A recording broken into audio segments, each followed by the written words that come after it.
Welcome to We Geek Podcast. Today is April 18th. My name is Adam, and as always, joined by my good friend Logan. Hello. What's up, dude? So how's your week been, man? Not quite as busy as it had been, which I will happily take. That's good. Yeah, that's been fun. So Had some time to relax. yeah, a little bit. That's good, dude. That's good. Anything new with you? Have you watched anything recently or played anything? Been grinding with Persona 5 Strikers. I am one trophy away from a platinum. Oh, hell yeah, dude. So I guess technically two, because the platinum counts as one. But it's the max out all the bond skills trophy, which is basically like, hey, you like grinding, right? Do this for a week and a half. Yeah. Oh, it doesn't give you enough bond EXP. Like, you have to. The best way to do it is to take one of the last requests that you get post game, even, and farm it for like 15 hours.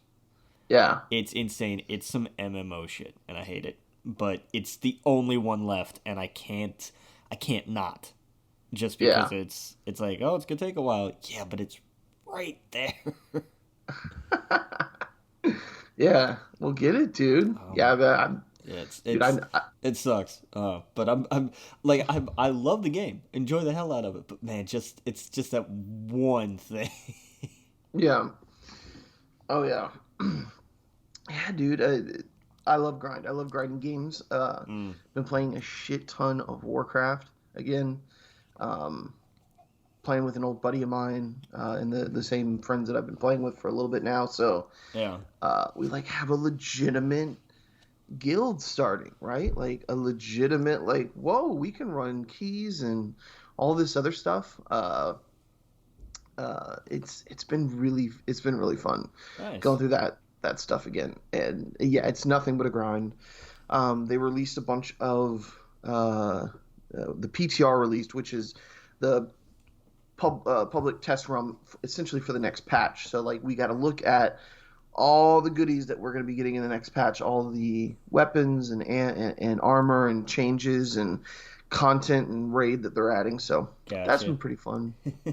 Yeah, oh yeah. Yeah, PTR for us means private theater rental. So as soon as you said that, like my head started twitching a little bit. Oh, yeah, no. Yeah, no, the PTR. So that's been fun, dude. Warcraft is just a beast in itself. I don't really have time to play anything else, but That's fair. yeah. But the only other thing I've been playing is Mortal Kombat 11. Nice. Getting ready for the movie next week. Yes. Oh yeah. So that's been fun. Yeah. That's been real fun. Yeah, I want to finish that.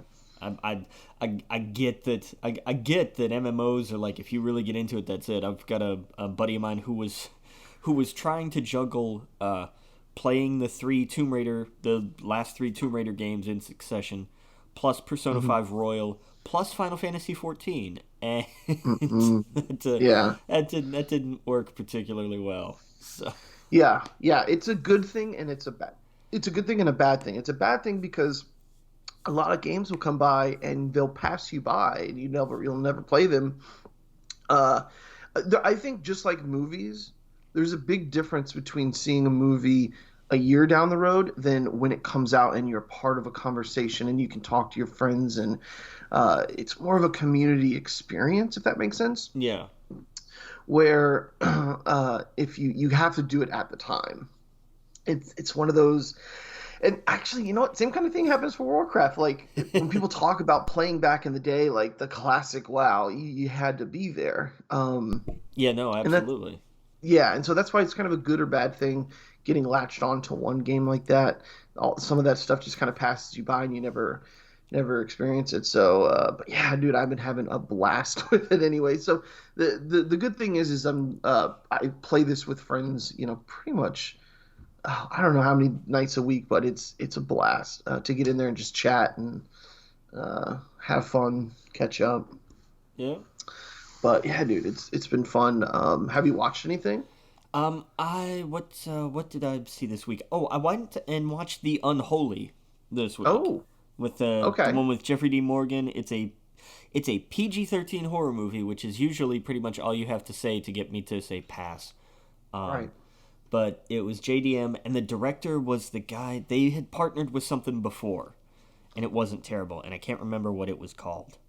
But so I thought, all right, I remember people talking about it, and so I was like, okay, I don't know why I can't remember the name of this other horror movie that they did, because it was Jeffrey Dean Morgan and Evan, I can't remember his last name. Hang on, let me find it here real quick. Spiliotopoulos, and he had done what was it? It wasn't all that terribly long ago. It was something that's not coming up here for me here. Where is it? I can't find it. But okay. Anyway, that's unfortunate. But it wasn't as a writer, because he's been a writer on a lot of stuff. He has Evan what? What's his last name? Spiliotopoulos. Yeah, go for it. He's got a lot of writing credits, a lot of story credits, handful of screenplay credits. Where is the other director's credit? I know. Oh no, that's the only. Okay, that's the only thing he directed. No, he did something else, or maybe he was a writer on something else, and I'm just not seeing it. You know what, though? I do gotta say, I came across while looking up this name of a podcast, which is pretty good, and I imagine they review spooky movies, and the name of the podcast is The Boo Crew. Oh, that's just bad. I don't know anything about the podcast, but I just came across it, and I love that name, The Boo Crew. Yeah. Yeah, I can't find anything else with someone with that name. No, that's a spectacular name. Yeah, that's the only thing. I could have sworn he had done something else. But, oh well. I thought it was, because I think I'm thinking of The Possession, which wasn't awful. He did Beauty and the Beast, Hercules, The Huntsman, Bright 2? They're making a sequel? Yeah. Bright 2, even brighter. Even brighter, yeah. With all different people. What's his name's not involved, because he shouldn't be. Who? Max. Max Landis. Yeah, I know. Yeah, he has nothing to do with it. Will Smith is still in it. Well, yeah, I mean, that's... I thought you meant no one, like, is a completely different... No, just him. Just he. He's Gotcha. He's not going to be involved with it.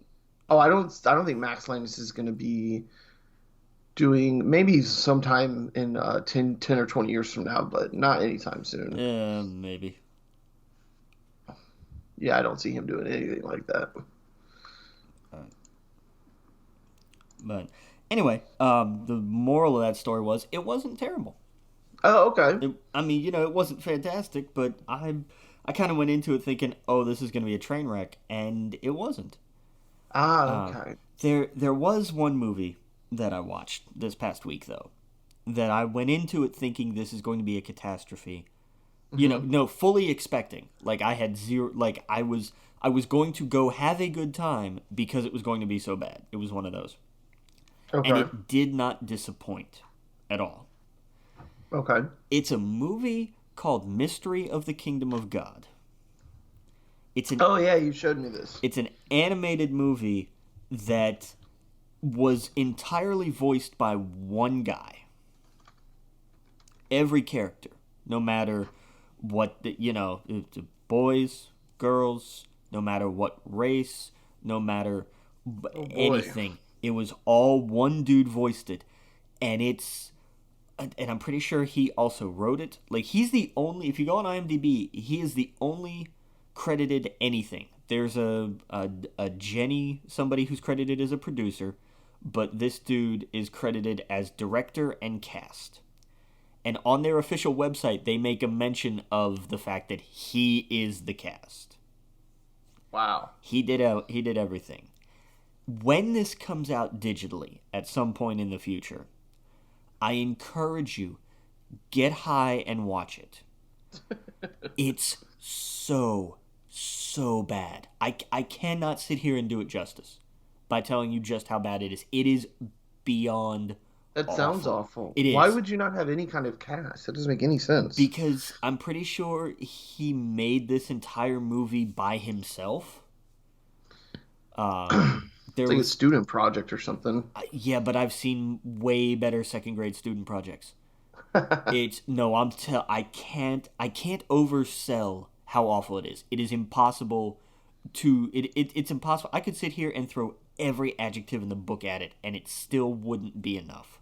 Yeah. But it's hysterical. To just sit there and try and figure out what the hell is going on. This is definitely one that you need a group. Like Yeah. you need 3 or 4 people who are going to be like, all right, we're going to sit and we're just going to roast the hell out of this movie. And it's just because it's bad. It Yeah. is so awful. I don't care that it's a Christian movie. That's great. I don't care. Most of them tend to be boring, but that's whatever. It's kind of like, for me, it's like Hallmark movies. Or They, uplifting, right? Like that's usually the message yeah, is this was we struggled through our yeah, this was not uplifting though. Right. This was a It's this no took Veggie Tales. no. This was one that took a hardline view of literally if you don't live your entire life for Jesus, you're going to hell. No, Like you jeez. can't have relationships, you can't have a job, you can't have hobbies. Like it was a fundamental hardline Ridiculous. Yeah, it's message, crazy. but it gets lost in the just what the hell of the movie. Yeah. It's so bad, and that's what makes it.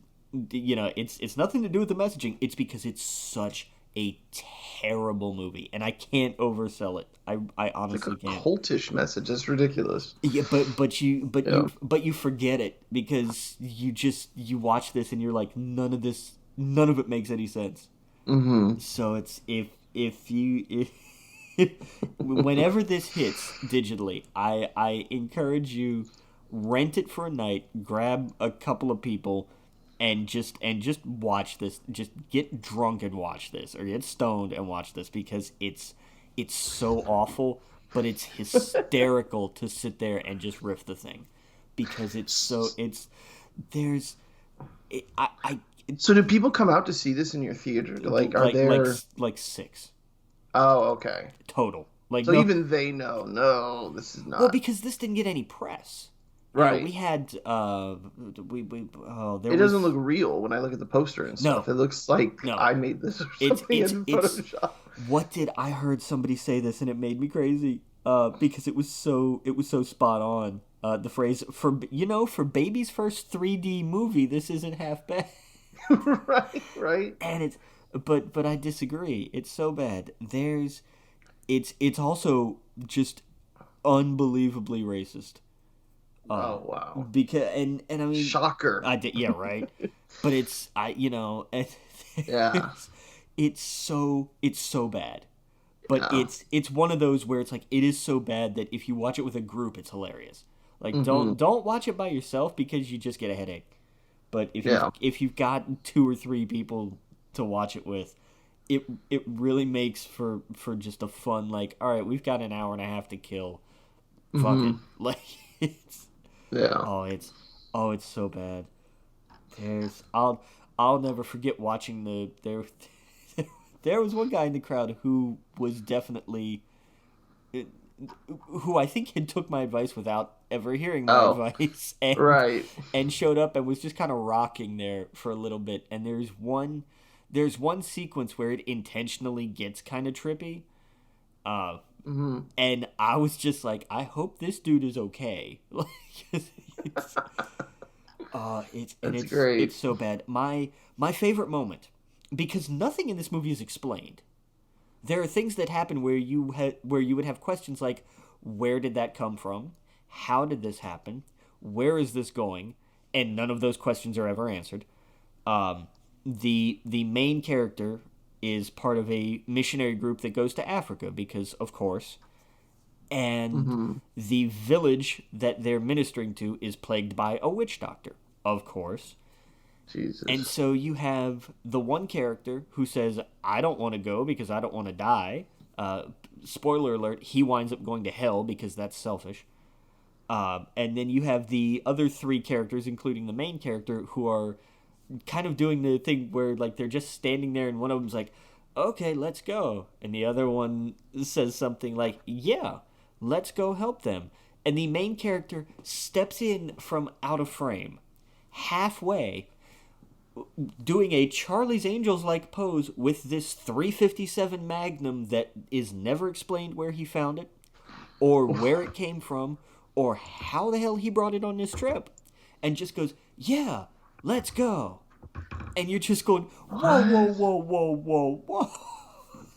It's got an average score of 42 on Rotten Tomatoes. Yes, but let's be clear. How? That's an audience score. That's right. There isn't a tomato meter for this, because the entirety of the people that saw it, its gross at the box office is like $12,000.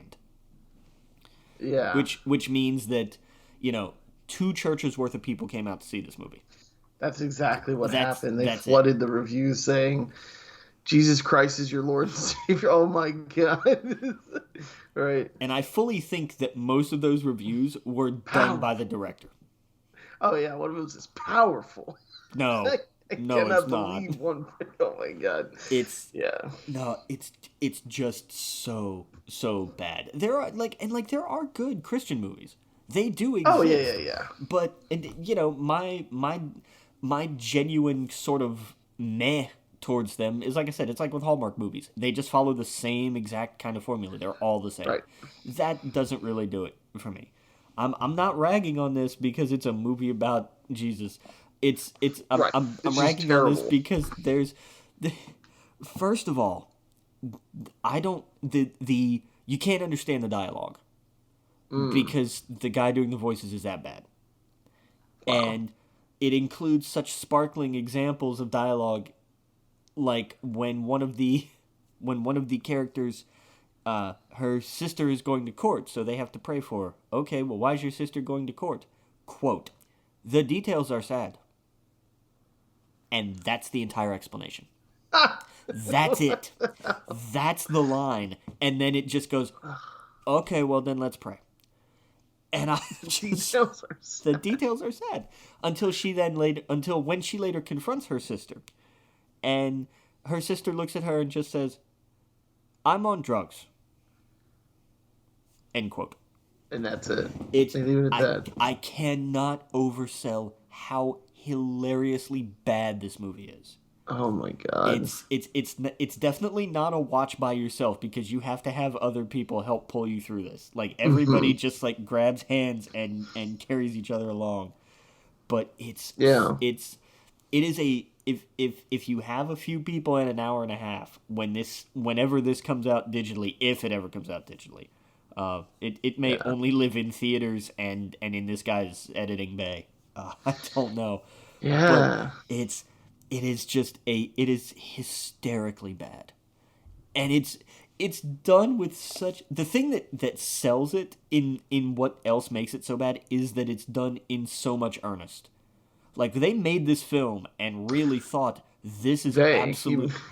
Well, there is somebody else credited as a producer. That's so true. I say but they. this is like, you know how Amazon has like a self-publish option. Like, somehow the movie industry has a self-publish option. Apparently, because I don't know. I have no idea who would have ever honestly looked at this and said, yes, we will put time and money into distributing this film. This should be motivation, though.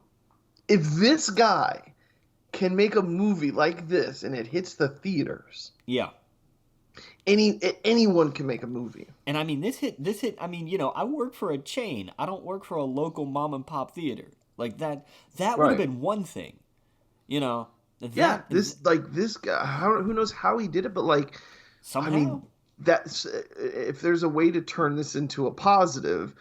This should be motivation for someone to go, if this guy can do this and it's trash, anyone can make a movie. That's being mean to trash, I think. I'm trying to find the good side of this. I agree with you. I absolutely agree with you. It's one of those things where, like, people thought the Emoji Movie was a good enough idea to make it. This thing makes the Emoji Movie look like an Academy Award winner. There you go. I am not even kidding. It is that awful. It is absolutely that terrible. But after that, I couldn't find the will to watch any other movies this week, because I was like, I'm done. I'm good. Wait, did you watch Invincible this week? I didn't. No, I haven't Oh, watched any we'll of it talk yet. about that next week then. I will make the effort to try watching it this week. Yeah, Um, I didn't. There was a new episode this week I did not see, but the one from last week is so good. okay. Like, and I only watch one if you want, but I think it's like the fourth or fifth episode is where like, oh shit, like like I can't believe that happened in the episode. It's really good. Okay. Yeah, it's wild. I'm absolutely in love. Speaking of like good animation, the cast in it is just insane.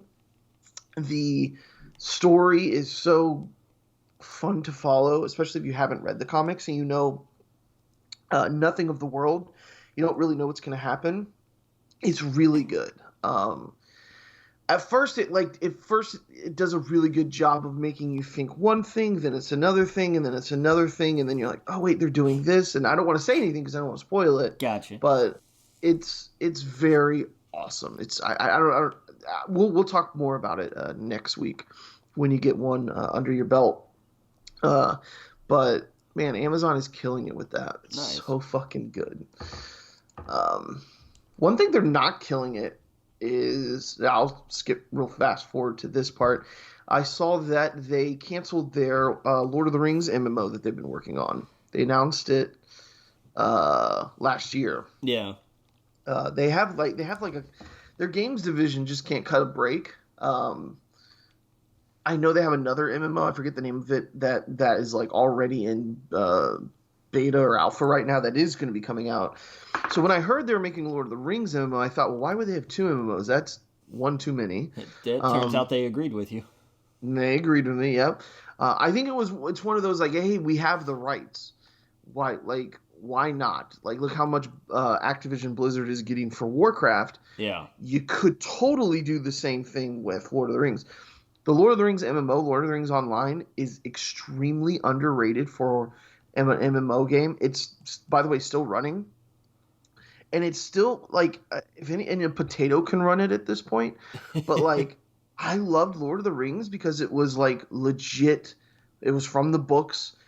The layout, the maps, everything. When you go into Bree and you run into all of these cities, it's so fluid. And it's like, oh, shit, like, this is Middle-earth. Nice. Yeah, it's really fun. And it's free, I believe. So if you're listening and you like Lord of the Rings, go to their website, go ahead and download it and try it. I don't know how much longer the game is going to be going, kind of like Star Wars The Old Republic. That's another one that just keeps on ticking. Yeah, true. Yep. But yeah, dude, I don't know. So I thought that was kind of shitty. I was looking forward to that, but kind of expected, I guess. And it was reported with it too. It's wild that their television show cost $500 million to make. Yeah, the first season. The first season. So, well, between sets and what have you, I believe it. Yeah, I'm curious how this is gonna look. It better look fantastic. Yeah, well, see, that's the thing. We all know, everyone loved Lord of the Rings, and everyone with The Hobbit, it was not as well received because the overuse of CGI. It was pretty much too much going on. They added all this stuff that they really didn't need to. It could have been one film, maybe two films, instead of three. Everyone knows the behind the scenes stuff behind it, but I hope it's more like Lord of the Rings. I hope they go back to more practical sets, stuff like that. Amazon has, to me, this could go either way. Some of their shows are not good, but I mean, then there's The Boys, then there's The Expanse, where they have really done a good job with the source material. True. I hope that $1 billion doesn't just mean, hey, let's just make everything CGI. I hope they made it like it looks like from the movie, like you're watching a long movie. Right. So I don't know. That'll be fun. Do we even know when that's going to come out at all? No, I don't think we have any. Like, we know the cast and we know it got made. Pretty sure that's it. That's right. It got made. Okay, so probably in the next year sometime, hopefully, we will get a look at that bad boy. Yeah. But yeah, So I don't know. Um, yeah, I'll definitely check out that movie when it comes out. Yeah, if and that's big on the if. Oh, Essentially, you don't think it'll be on like Amazon or something? I don't know, man. I really don't. Okay. I'll be honest with you. This may be a thing It'll where be on it's YouTube. It'll probably be on YouTube. somebody will upload it to YouTube at some point. They'll have to. Yeah. Right, right, right. But Yeah, I saw that do you see the news about Kevin Smith? no, what happened? His new film he's releasing as an NTF. Okay, explain this to me. It's a blockchain. Um, it is. It's too much to explain because I really don't understand it fully. Okay. But it is a way to, you know how like you share a picture online and it's just a copy of a copy of a copy of a copy of a copy of a copy. Right. And it's not the original. This is a way to make a movie or a picture original. Okay. So it's worth something. And it has to do with the blockchain and the code for it. That's the best way I can explain it without, because to me it's just as confusing. But it's a way to like have a thing that you can purchase and then sell it instead of it's just an image that's sold everywhere. Does that make sense? Yeah, I get. Yeah. So it's worth, however much they think it's worth. And a lot of people booed this because it's unethical. The way these things are produced is, mining a coin, and it's bad for the environment. So it's like a ton of machines. I don't know if you've ever seen like the documentaries of where they go look at like Bitcoin farms and stuff like that, and it's very destructive to the environment. Yeah. Because of what it needs to do to produce it. The way he went through it is the most economically friendly way. Not economically. I can't think of the right word. Ecological. Ecological. Yeah. Yes. Yeah. It's the best way to do it. It's still fucked up, but to his credit, or the people around him did the work and found out, okay, the way these people are doing it is not as bad as like a lot of other ones. I don't have to think about this. I think this is Kevin Smith trying to jump onto the crypto like the craze. I mean, anyone right now that has Dogecoin, if you owned it, a lot of it a couple weeks ago, you have thousands of dollars now, or hundreds of thousands of dollars, because it's gone from like 0.06 to 46 cents. So if you bought however many of that, over the last couple of weeks, it would have skyrocketed, right? Yeah. So I think he's jumping on that wave right now, and so basically he is, to sum this up, he is selling it that way to anyone that wants to purchase it and distribute it. And that's going to be part of the deal, is that whoever buys it has to distribute it some way. If that's free, like if they have no means, or if they don't have the means to, get like a Universal or whoever on the line to distribute it, then they just have to release it on the internet. But it can't be held. This can't be a situation like that Wu-Tang album where the guy buys it and just sits on it just so he can. Does that make sense? Yeah, I got you. Yeah. So that's the deal. And the way he talks about it is, I heard him talk about it, is he said we don't have enough distributors.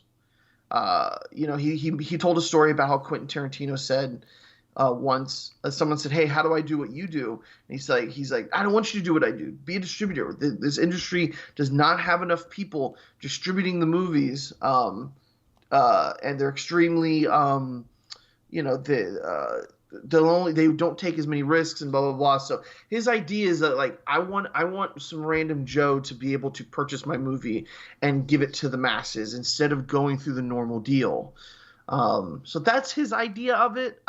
Again, I think it's just I got to jump on this craze right now because like he has an NFT store, um, or I'm sorry, NTF store, um, where he's selling like digital artwork of Jay and Silent Bob stuff Sure. for like $55,000. Like these are prices you would pay for like beautiful works of art, right, in your home. Yeah. Well, not me or you, but you know what I mean. No, like but I get you. Yeah. Yeah. So I don't get it. It's not. I'm just as confused as you are. So I don't know, but yeah, the movie's called Kilroy Was Here, and yeah, somehow he is selling it as an NFT. Calling it NTF. Yeah. I just see this as him trying to be like, I'm still an indie guy. I want to be the first to do this. And in my eyes, as long as it's not destructive to the environment, like most of the NFTs are, I could care less. That's fine. Yeah. I'm a big fan of Kevin Smith. I love the guy to death, and I will always support him. I'll always see his new movies, even if the last 5 have been trash. I still love that he gets out there and he fucking does it, right? Oops, sorry about that. Yeah, no, sorry. My God, hold on, let me turn this. I set my alarm for an hour later than I should have, so sorry about that. Yeah, so I love the dude, but I just think this is him trying to jump on a bandwagon right now. That's not.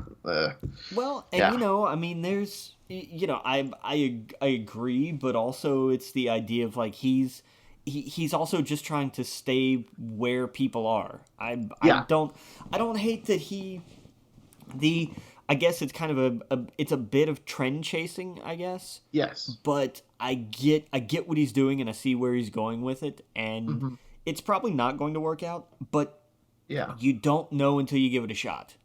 And that's true. I love that he is fearless enough and independent enough to say, "Hey, I'm going to try this." He doesn't have somebody from Warner Brothers or Disney breathing down his neck saying, "No, how dare you? We can't get involved in this." He's just going to say, he said what he's always said. It's my movie. I did what the fuck I want, so I'm going to keep doing that. Yes, and absolutely. If it doesn't work, which I don't think in the long run it will, but it's going to be interesting to see what, if anything, somebody takes away from that. Like, does somebody notice, oh, hey, turns out that this helped expose some kind of, flaw in the movie making and distributing machine, and it causes some manner of change. I doubt it, but it's possible. I like that he's taking the risk. I like that he's not afraid to just say, you know what, this is what's happening right now. All right, we'll do it this way. Yeah, I don't see any major company doing anything like this. We've seen artists now go, oh, holy shit, I could make so much more money doing this. Like, I look at the comic book artists. That one NFT that sold the other day for like, I forget how much money, the millions, right? It had a ton of artwork from DC and Marvel Comics in it. So these poor guys that made pennies at Marvel and DC they're not going to receive anything from this. That guy went and sold that artwork for millions, right? So Kevin Smith selling this artwork online, and like his film, the artwork's like $55,000 for these digital coins.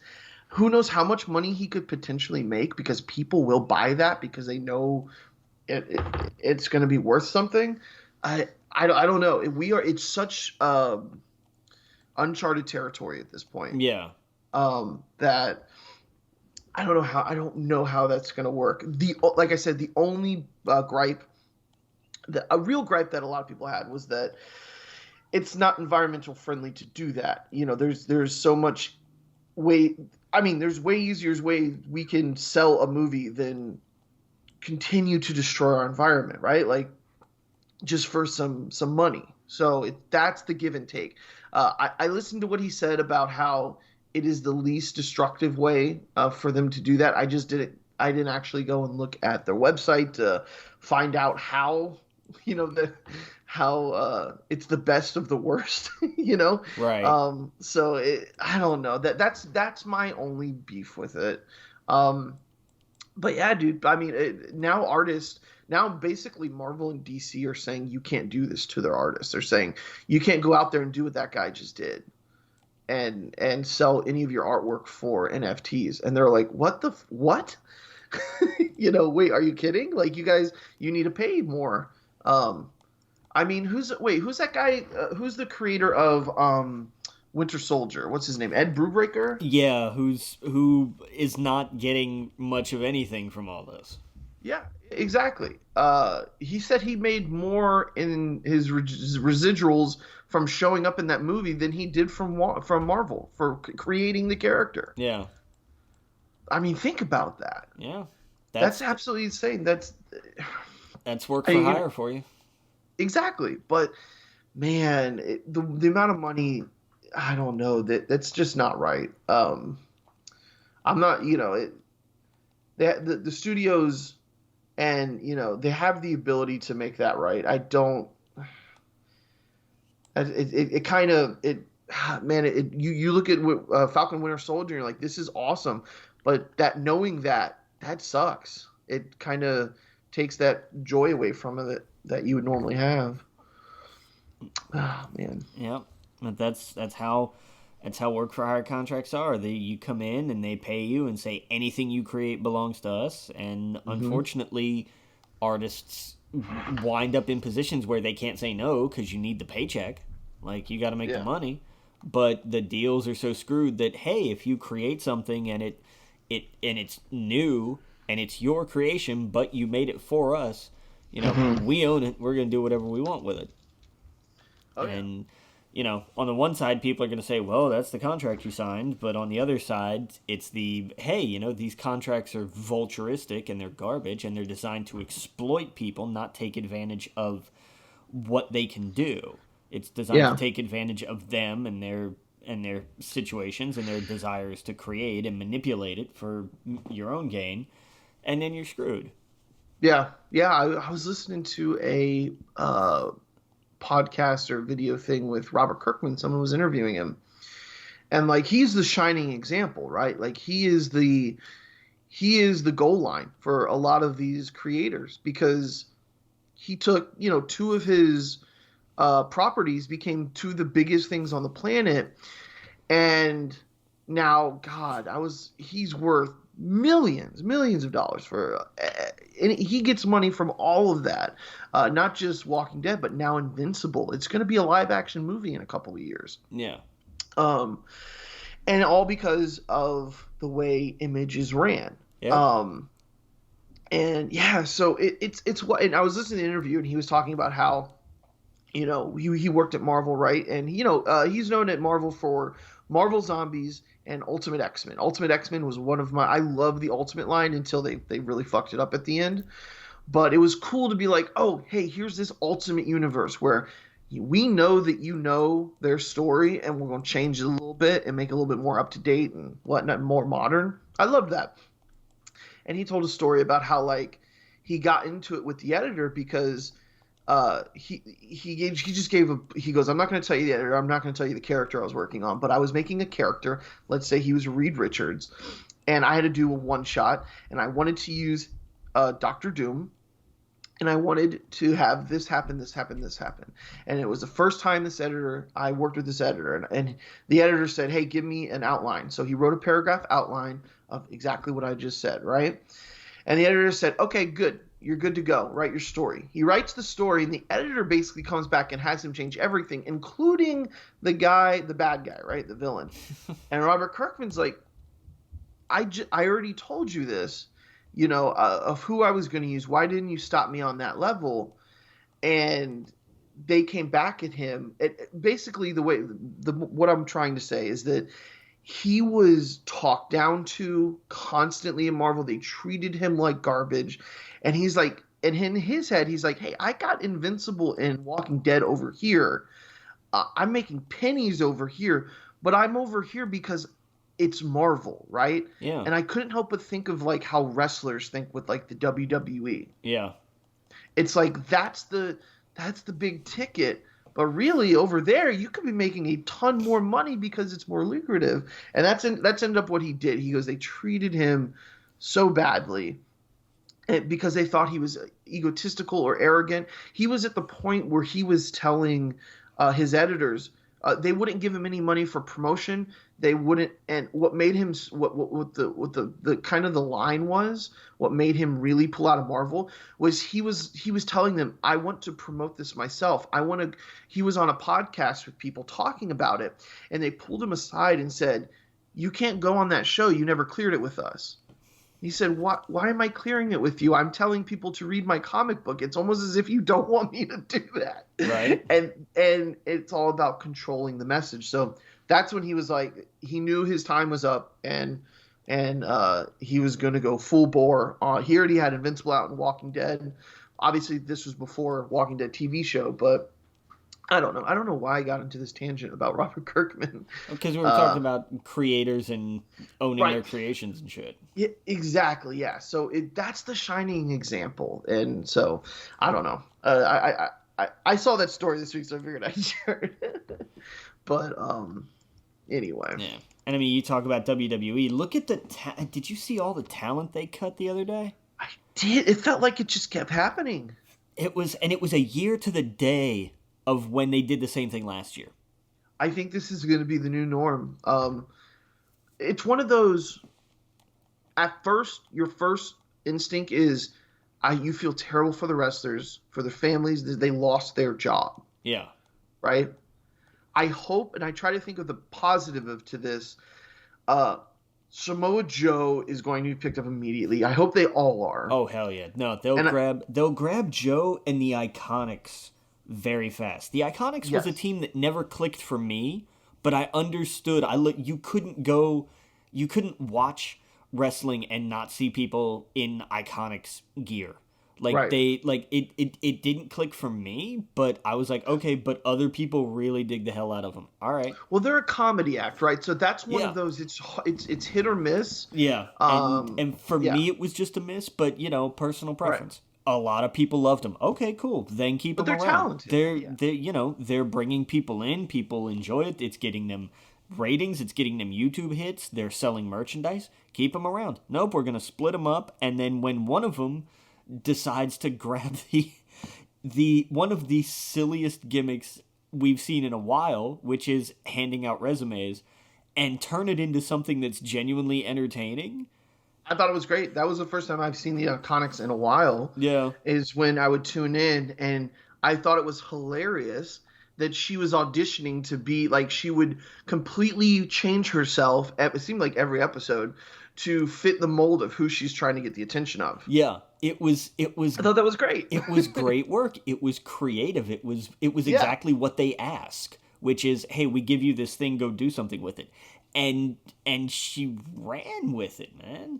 And and now both of them are let go and they're off to pastures new, and it sucks. Didn't one of them just win a match at WrestleMania or something? Was in a match, I think. Didn't one of them get a pin or something? I thought one of them won just recently. Yeah, Billy picked up a win in the tag team turmoil match, but she was paired with Carmella. I think it was. Okay. I can't keep straight which one is which because, like I said, I didn't really follow the Iconics, but I think it was. Mm-hmm. I think it was Billy Kay that was teamed with Carmella, and they picked up a win in that match, but didn't ultimately win the match. But they were involved. That's the thing. They were involved in WrestleMania. They had a match at WrestleMania.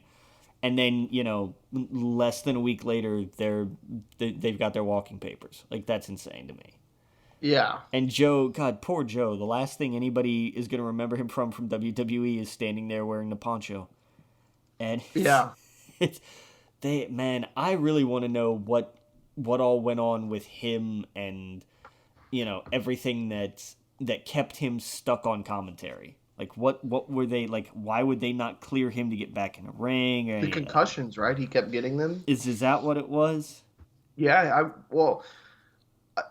he's gotten a ton of concussions. I have to imagine that's it. They just never used him right. No. That's the thing. Like, use someone. Let's say that they're worried about concussions and whatnot. Use him like you use Brock Lesnar, sparingly. He's a big heel.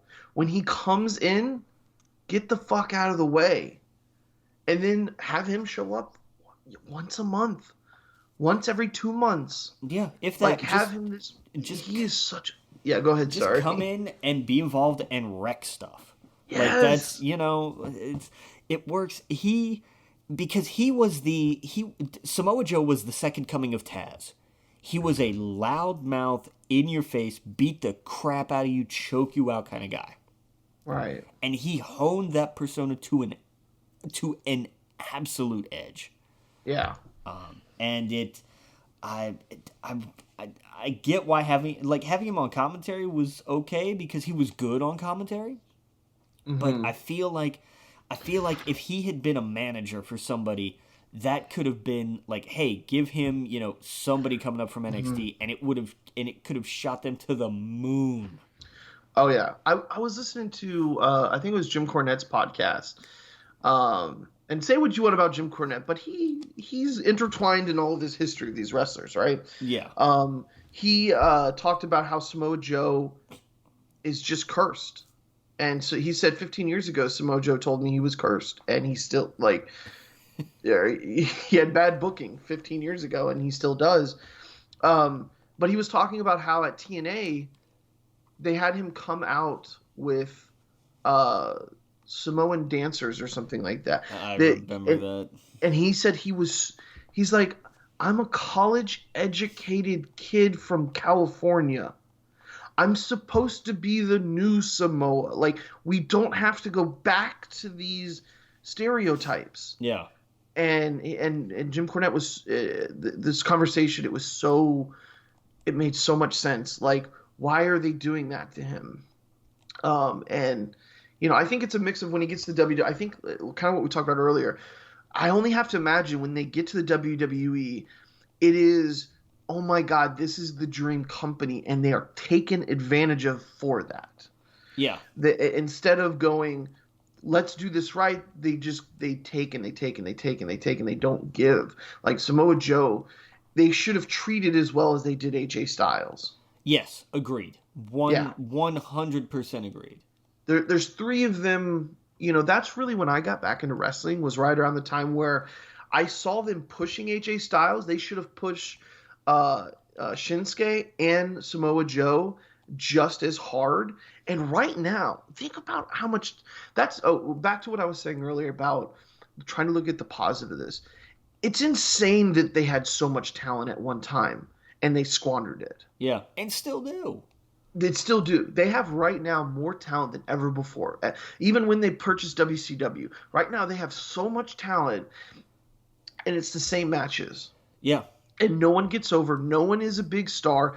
Like back when it was the Monday Night Wars, look how excited you got when The Rock came out. How excited you got when Stone Cold came out, or when Mankind was there. You don't know what he was going to do next. Or Triple H and D-Generation X. Like it was they had larger than life characters, and now they don't.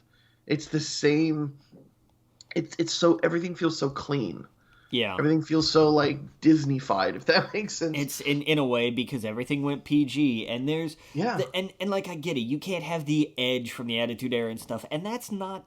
Well, not just edge, but like the spontaneous, the being able to just be yourself. Yeah, that's gone. That's what I mean. Is everything is so produced and overproduced. There you go. Now you're talking. Instead of just going, hey, go out there, just be yourself. Go. Yeah. Well, they've got shareholders now. Yeah, it's. Look at Hurt Business. Yeah. They had the best thing going, and so they split them up. They're like, nope, we're going to split you up. There was no reason to break up the Hurt Business. That was ridiculous. I'll tell you what would have been a hell of a WrestleMania match. And it's something that people would have absolutely caved in to see. And I'm not talking about just when it was Styles Nakamura and they had the WWE version of their New Japan epic.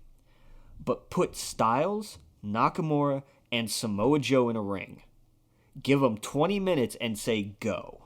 Oh yeah, and it will be Hell yeah. something like you could never like. That is something I would like. I will give blood to see that. Like absolutely, like that would be Hell yeah, dude. hell of a match.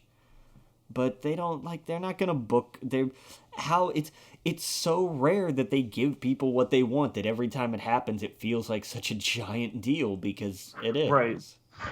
Right, exactly. And then eventually they're going to just screw it up, 2 weeks later anyway. So who cares?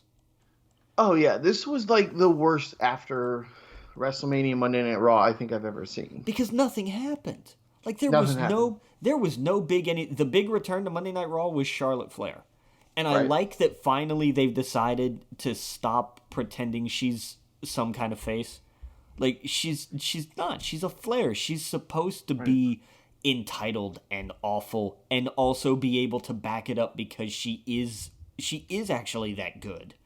But she's like she is just really good at playing that character. She is fantastic at being a Flair. Yep. And they're like, "Oh, yeah, that's actually true." But it's just insanity. And there's I don't know. But like nothing, there was no big anything. Hell, the biggest moment was on NXT when all three of the different women's champions stood in the ring at the same time just to showcase that this was what NXT was doing. And oh, that's one thing I didn't watch. I need to watch the NXT. And NXT was good. Wednesday. NXT was good. It had a moment with Raquel Gonzalez, and she's out there, the new NXT Women's Champ.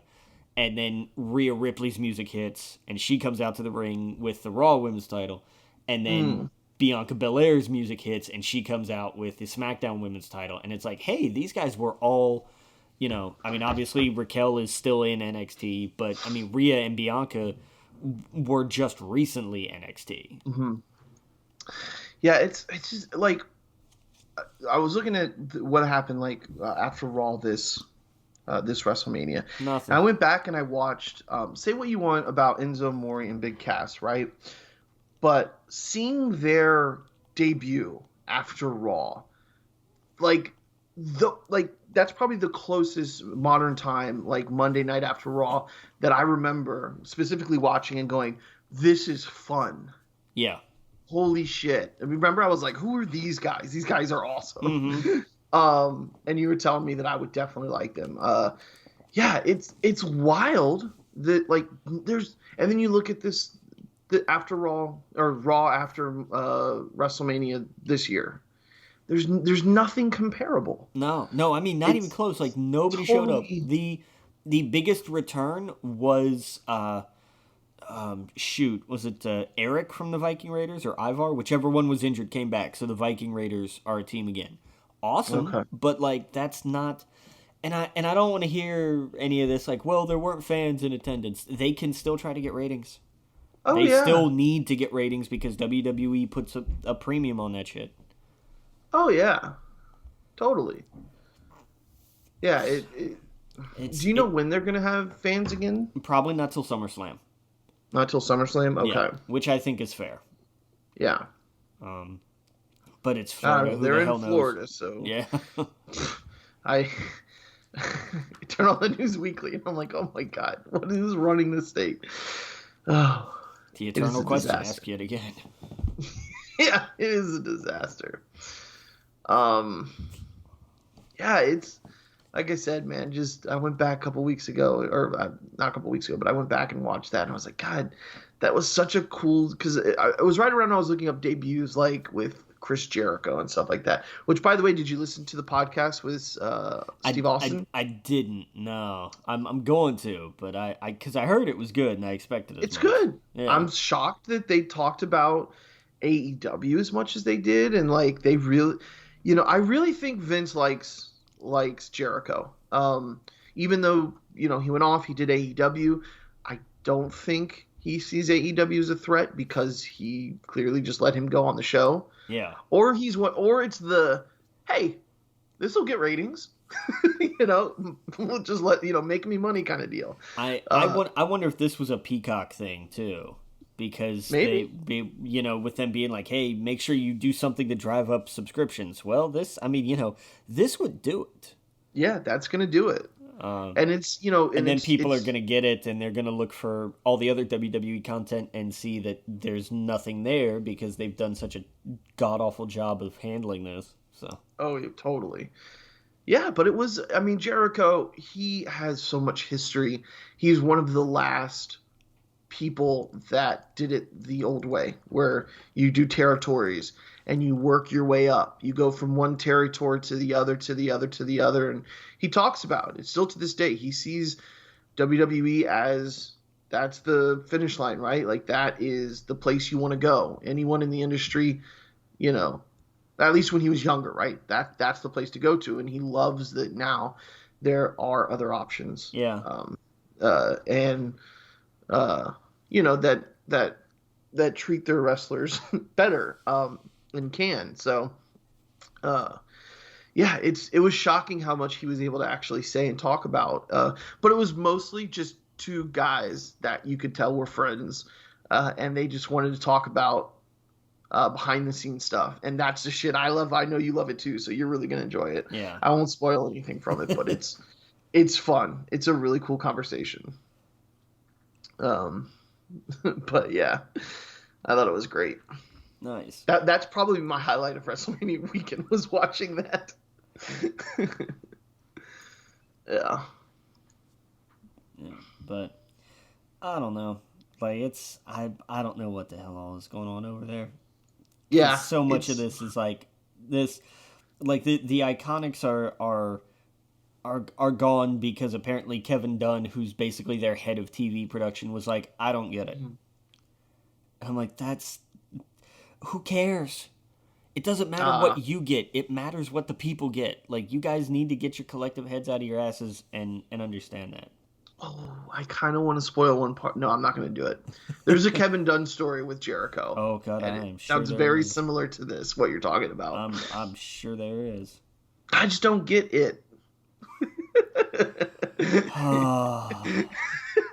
The crowd did.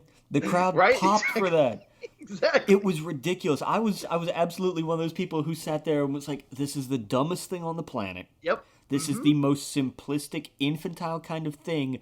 Why the hell am I popped for this too? Like, and it's because it was Jericho. It was because he knew how to do it. He knows. He sold it. He sold that like crazy. It wasn't just a pause and then it. It was a flourish and a wind up and that face. Jericho could sell anything with his face. His facial expressions are some of the best in the entire business. Oh yeah, It's why I understand. Like I get somebody looking at that going, I don't get it. Well, tough. It doesn't. It has to stop mattering what Kevin Dunn and Vince McMahon get, and it needs to start mattering what the crowd get. Especially when Vince loves to come out and talk about you, the WWE universe, are in charge. Bullshit. Yeah.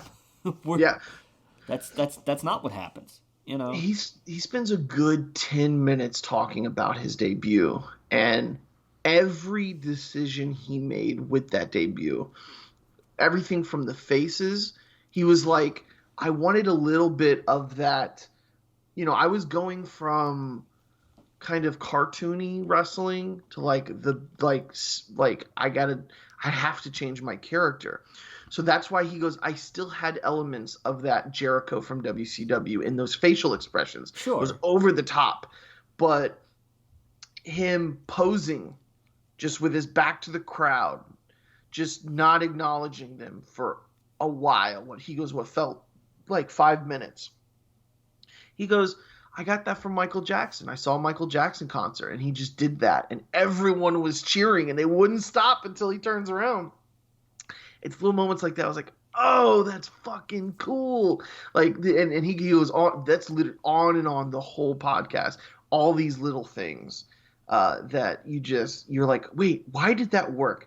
It's like, and it does, and he explains it, and you're like, oh my god, that's fucking genius. And it's so cool. And he goes on and on about all of those big moments, and the debut was one of them, it was one of them, the stuff with Kevin Owens, and on and on and on. It's such a cool peek behind the scenes of where his head was at with, and then of course we know what we got when we saw it on screen, but like everything it took for him to do these things was like a ton of work behind the scenes for us to be able to see it. Sure. And it worked most of the time. Some of the times it doesn't. He falls on his ass, but I don't know. There's a reason why some people legitimately call him the GOAT, because of how many companies he's been at, what he's done at those companies. And he never seems to be the guy that throws anyone under the bus. He only wants to bring stars up. No, and my favorite thing of his that he never got to do was the match that he wanted to have with Goldberg back in WCW. Right. Yes. Oh, he talks all about that. Does he? Because that was a whole thing of like he went after Goldberg. And just absolute, just character assassination left, right, and center, with the payoff being that Goldberg was supposed to come out and absolutely murder him. Like, he understood how it worked. You can't show up and it's like, you're going to step in the ring with Goldberg and we're going to have this 12-minute match. No, he's going to come out, boom, spear, jackhammer, over. Like, that was it. But he laid the groundwork for it and the character work, and then it just didn't happen because, WCW. Yep, and he talked. That is the crux of all of the podcast. Is he goes, when they give you an inch, you have to take a mile, and if you're not taking a mile, you're not going to be remembered. Yeah, and specifically the Goldberg stuff. He goes, he laid out just like you did, and he goes, anytime I'm given screen time, that's my time. That is my 2 minutes to make sure that you are going to want to see me again. There you go. And I will do everything in those 2 minutes to make sure that you do that. And so, like, yeah, exactly. When he was given nothing, he goes, I'm going to turn this into a bit. Like, I'm going to make this so over the top. And that was and he was like, people are cheering for you. You're supposed to be the heel, but people could not get enough of Jericho. And he got he talks about the guy with the big belly and like the security, and when he was going to the ring as pretending to be Goldberg and mocking him, and it's a really good podcast. You got to listen to it, dude. My favorite thing of his was his list of 1,004 holds. His feud talks about that too. His feud with Dean Malenko was great because Dean Malenko was a phenomenal chain wrestler. Like, he was a masterful technician. He would have been Dean Malenko was like 20 years too early. He was so far ahead of his time. Yeah. But he was the man of 1,000. I don't know if it was 1,000 holds or 1,001 holds that he was like, that was his thing. So Jericho comes out with that giant ridiculous ass list, and it's 1,004. It's 1,004 holds, and like every fourth hold is an armbar. Yeah, and it's brilliant. It's hilarious and it's dumb, but it's brilliant. And the pulls from some of that list, the one that always sticks out to me is from the Cat in the Hat. Yep, it's one of the holds is what the moss covered three-legged credunza, I think. Yeah, and it's straight out of Seuss. And I'm like, do you want me to tell you how he got the crowd to get crazy? How? Okay, so he said he knew they were the idea was that he's going to start this list. It's going to go to commercial, and it's going to come back, and he's going to still reading. Yeah. And he said during the commercial break, he insulted everyone in the arena's football team or whatever their sports team was, calling them all out. And they're like, all right, Chris, we're back in 5, 4. And he'd pull the list back. And the 1,001. Because it's just genius. It's such easy heat. Like, making fun of a sports team is a guaranteed. Like, one of the loudest times The Rock ever got booed was at The Rock concert, which was 15 to almost 20 years ago now. Before it was after WrestleMania 19, and he's out there in Sacramento, and he's got that guitar that he's strumming. And the line is, but I'll be back when the Lakers beat the Kings in May. and they would have thrown stuff at him if they could have. Like it's the easiest heat in the world to get, but if you drop it at the right moment, it's effective as hell. Mm-hmm. Oh yeah, man. It was so good. They were like, "How did you convince, Eric to let you do that?" And I forgot what he said, but it was just he got what he could get, and then and that's the image I think of Chris Jericho. When I think of WCW Chris Jericho, it's him holding that list. Yeah. It's him walking to the ring with the security, Jericho's security. It's those moments that stick out more than anything else, and he nailed it. There's Jericho. There's not going to be another like him. I don't think. I think people will try and compare themselves to him, kind of like how you have Shawn Michaels and whatnot. But it was such an interesting interview, and I thought it was good to see him do that on the network because eventually he's going to retire. He's going to be in their Hall of Fame, of course. Oh, he's a first ballot Hall of Famer, no question. He's the first, yeah. I mean, he was the first ever undisputed champion. I don't know if you know, but he beat The Rock and Stone Cold in the same night. Oh yeah, yeah, exactly. Yeah, he talks about that. And then they did nothing with him. Like, right. Nobody remembers WrestleMania 18 for anything other than Rock Hogan. They forget that Triple H and Chris Jericho was the actual main event of that show.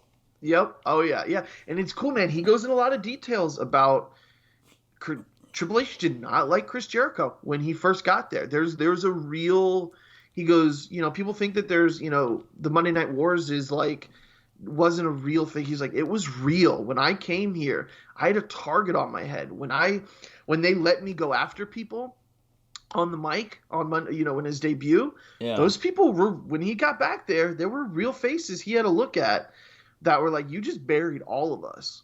So it's interesting. And then, he talks about his relationship with Triple H and how much of a professional he is, even if he hated him behind the scenes. He made sure they put on hell of a matches until eventually they, grew to appreciate each other. Yeah. Because he thought Chris Jericho was just getting by to, he thought he was egotistical and all that. He's like, oh no, you're an actual worker. Like you're not just going, hey, give me a script, let me read it. You're putting in so much work into your character. It's a great episode of a podcast. Those two do not get together enough because they just, and of course Steve Austin he loves this more than anybody. Oh yeah. He's pulling up all these moments we're talking about just to relive them with Jericho, and it's a fantastic time. Nice. Yeah. Oh yeah. Nice. But I will definitely check that out. Yeah.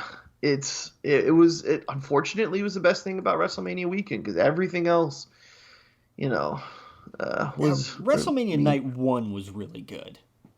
Well, I guess I just had such a sour taste in my mouth that Monday Night Raw. That's what I'm really talking about. That's Sorry. Fair. That's fair. Yeah, it's like, come on. This is where we're supposed to see the new season. This is where you're setting things up, and it's I don't.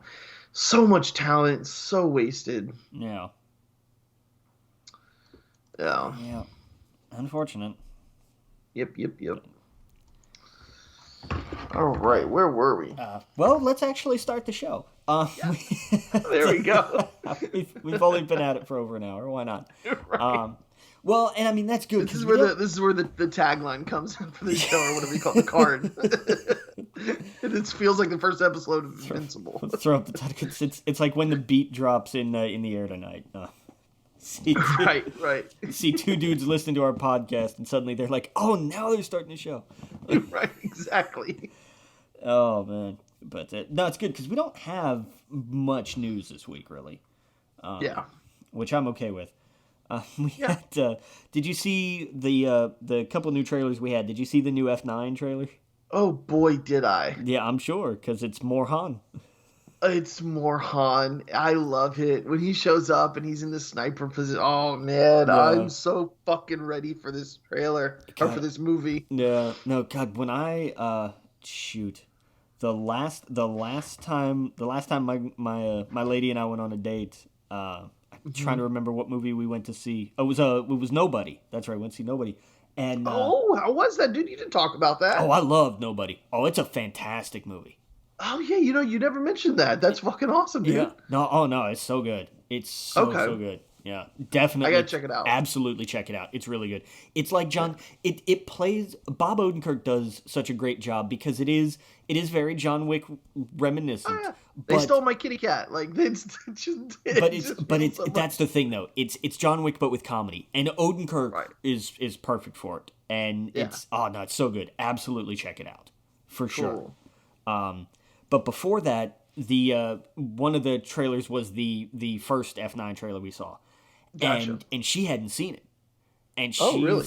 she enjoys the movies and everything. And then when Han first shows up towards the end of that trailer, she's sitting there in the theater and out loud just goes, "Wait a fucking minute!" Right. Oh I yeah. was like, I was like, I knew I loved this woman. Yeah. But Oh, there you go. it's great because she was. Yeah. It was so fun to see her like genuinely excited. I always love those moments. Hell yeah, dude. But this new trailer was great. I am the melodrama between the family melodrama is gonna kill me. Like Yeah, I man. get it. I get it. I know what I'm signing up for because I know what Family. these movies are. But oh I my, love that. I love that John Cena's got a big ass cross laying on, laying over his 3 layers of clothing, yeah, just so he can show Dom that he's got a bigger cross than him. yeah. It's so good. It's the little things like that where, oh man, they're rebuilding the house. Like, who would have thought, however many years ago when the first one came out, that we would be here in the 10th installment, and they got him going to space, or at least the atmosphere. Yeah. The Oh man, the madness of this. it's so good. My favorite was there was a lot more John Cena in this. Yeah. Yeah, you really show the story between. I think we all know that John Cena has to be part of the family. He's going to be in the barbecue at some point. Yeah, they're gonna reform him at the end, They have to. Yeah. If Just here's the madness of this, okay?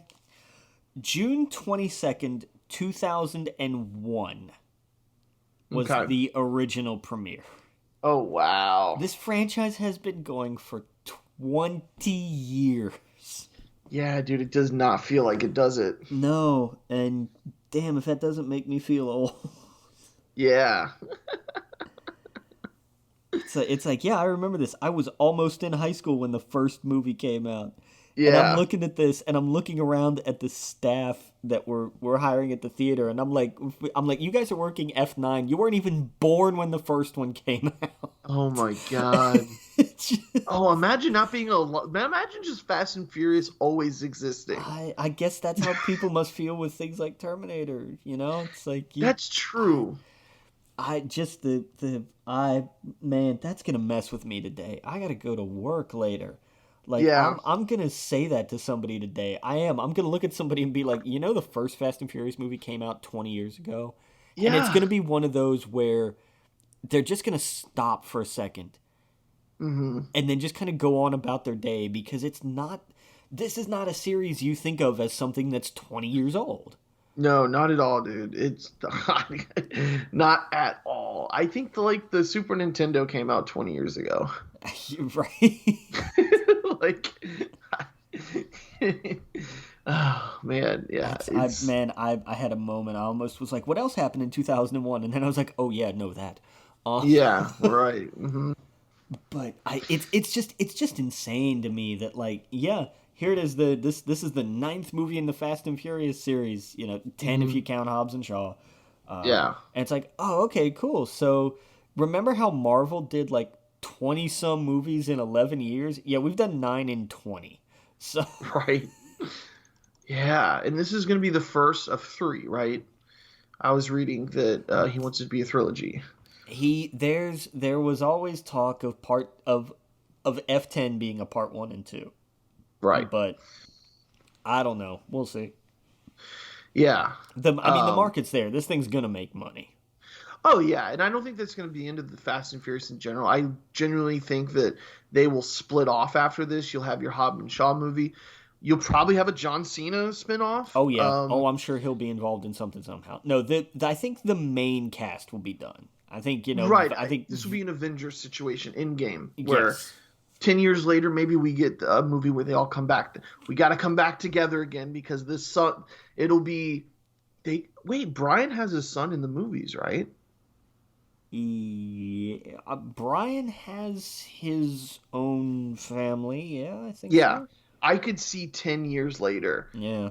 the son of Brian is a part of the franchise. Just like Mortal Kombat, you have the kids involved. I could totally see them doing that years down the road. I agree with you. Yeah, man, it's what a crazy franchise. The magnet stuff was awesome. Was not expecting that with like the moving around, the just, boop, being magnetized to the side of the car and then blown through the shop and all sorts of craziness. It looks crazy in the best kind of way. Yeah. Yeah. And Han Solo, man, oh, so good, so good. I'm here for it. Let's go. Let's Yep. do it. Yep. Yeah, man, it was. Yeah, that was such a blast. I was talking to my friends. We were playing Warcraft last night about it. They're like, I didn't know you really like Fast and Furious, which is like, yes. Let's. It's like I want to talk about it. Let's go. And it was. Oh man, it's wild. It's so good. And the spaceship stuff at the end, like when the car has those rockets on it and they're duct taping themselves. Yeah. And of course you gotta have Ludacris in there because his character is this like he's the smart dude. He's the Donatello of the crew, right? Yeah. He's got to be the one to make sure it doesn't fall apart. It's so good, man. Somebody, I'm the bad joke guy at work. Like I'm the dad jokes and bad puns guy. Mm-hmm. So somebody was talking about this at work the other day, and how ridiculous it was, and I just kind of leaned in and just said, that really sounds ludicrous, and then just walked away, and everybody is just like, I hate you, give me something to throw at you. That's me. That's the vibe I bring to work. I can't help it. Yeah, because things like that make me laugh. I know it's a bad joke. It's a terrible joke, but damn, it's funny to me. Oh yeah. It's the timing. I forget, somebody at work said that to me one time. It's like, your jokes are awful, but it's your timing that makes it perfect. And I'm like, that's it. There you go. That's how it works. Yeah, man. Speaking of awful jokes with terrible timing, the Army of the Dead trailer just looked. I don't understand this movie because my biggest thing with this, I don't have any problem with this except the premise that there has been a zombie apocalypse, so the US dollar still has value. I don't understand that. Like, I need the rest of the world building for that to make sense to me. I think this world is still running at this time. They literally just have a section of it blocked off. Okay, like that would make sense. But like, I'm assuming because they're like he's got a job. He's like they have normal lives. It seems like, or whatever normals can be because he's like an assassin. Yeah. Or a mercenary, but and oh hey, by the way, look, a giant horde of zombies. Like I think that's how they're going to be. Like, we have a section of Las Vegas just blocked off, or whatever. Obviously, it's Vegas, but I mean, I don't know how big part of the country is right sectioned off. But I think it's a situation where the rest of the world is fine. Who knows? Maybe America is just blocked off. I have no idea. But you're right. That doesn't make any sense. Like, if there's a zombie apocalypse, how does money work? Right. I literally just need that question answered, and that is a quick 5-10 seconds of exposition, and then I'm going, oh, okay, now this makes sense. Because otherwise, I don't understand why we are in the middle of at least in Vegas, a clearly long going zombie epidemic. This wasn't a thing that just happened. Like, if they had decided, hey, we're going to go rob this bank, and then a zombie apocalypse broke out during the heist, okay, that I get. That explains itself. But this needs to give me just that little bit more something so that it makes sense.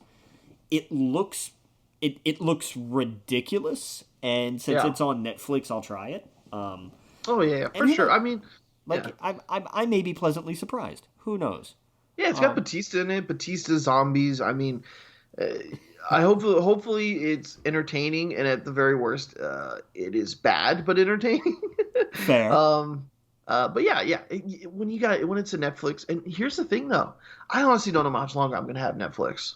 It's $20 a month now. It's by far the most expensive app that I have. Yeah, and Uh, just how much on there do you actually watch I anymore? haven't watched anything on it in a while. Yeah. Um, the only thing I actually do watch on that is Star Trek Discovery or Deep Space Nine, and I can watch that for much cheaper on a different alternative on CBS or whatnot. Yeah, because CBS is what nine? Got all. Is it 10 a month? Yeah, yeah, it's 10 a month. Yeah. So it's I just Netflix. I think I'm genuinely going to discontinue it until something big drops. This isn't big enough. Maybe I don't know.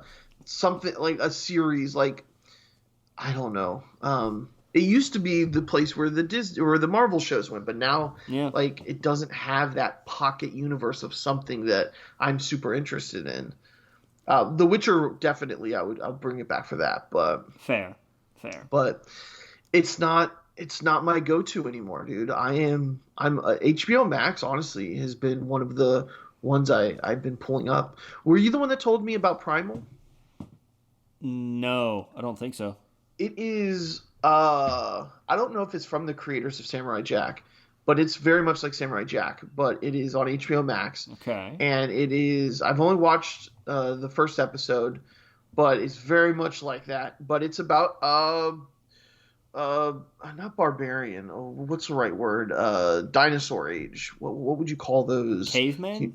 Cavemen almost. Yeah, it's very primal. Like the first 5 minutes is him fighting a giant fucking crocodile in the middle of the jungle, like this dinosaur looking thing, and he's trying to fish or whatever. So like it's really cool looking. So I'm gonna be watching that. But like I'm finding little things like this on it that I don't know. That's been my app that I've been going to a lot, especially with Mortal Kombat coming around the corner. Whew. Yeah, that Disney Plus and Amazon Yeah. have been my go-to. So Yeah. Oh god, we're gonna this next week is gonna be a week at the movies, and it's gonna be Oh, yeah. it's gonna be an odd week because Mortal Kombat will do well, but Yeah. you know what's been selling the hell out of everything pre-sale wise? what? We're getting the Demon Slayer movie. Oh, that's the anime, right? Yeah, which was the thing over in Japan that like shattered the box office over there. And Oh, I've evident, only like heard of this. I had never heard of it until it's like, hey, we're getting this movie, and I'm like, okay, it's an anime movie. Let me do some quick research, and I was just like, oh, we're I gonna saw get. Jessica Najiri do the cosplay for the pig guy. Yeah, she did a fucking phenomenal job. Well, she always does. Like, I mean, yeah. the somebody on her, especially somebody on her level of professional cosplay, like Oh, yeah. it's insane. Yes.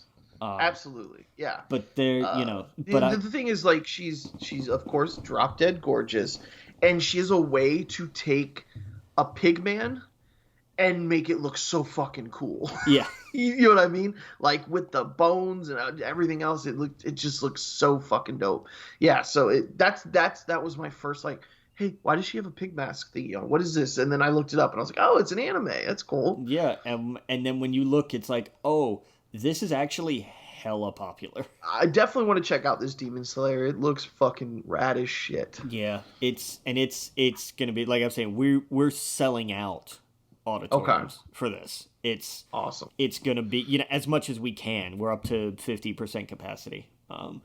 But we are legit selling this place out for Demon Slayer. Awesome.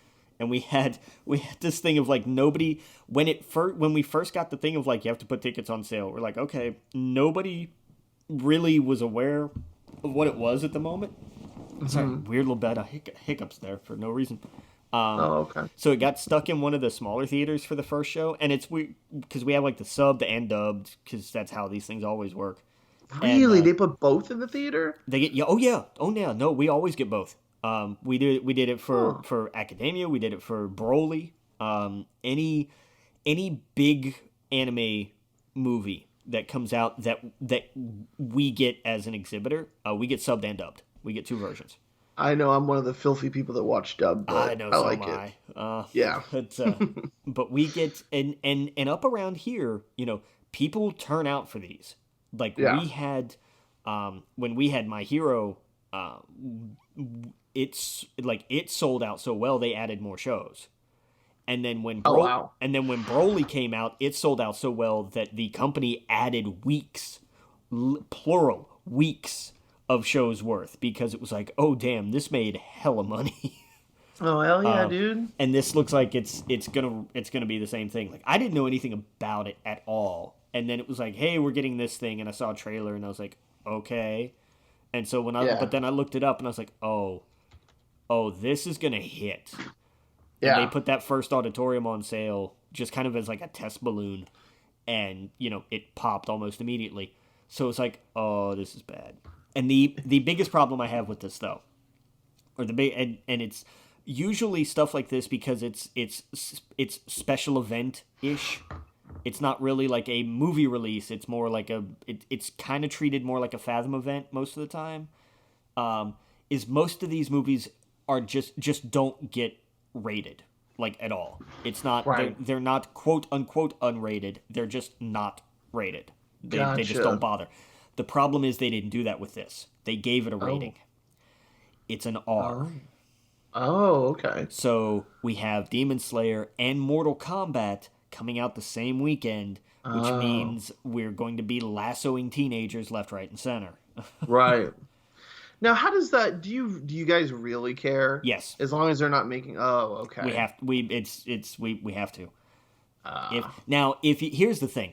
If you buy a ticket, you come in, you buy a ticket to see Godzilla versus Kong with no questions. Like if you know that you're either under 17 or you don't have photo ID, and you come up and you make a big deal about it, and then you buy a ticket to another movie, we're gonna keep an eye on you so you don't sneak into your other movie.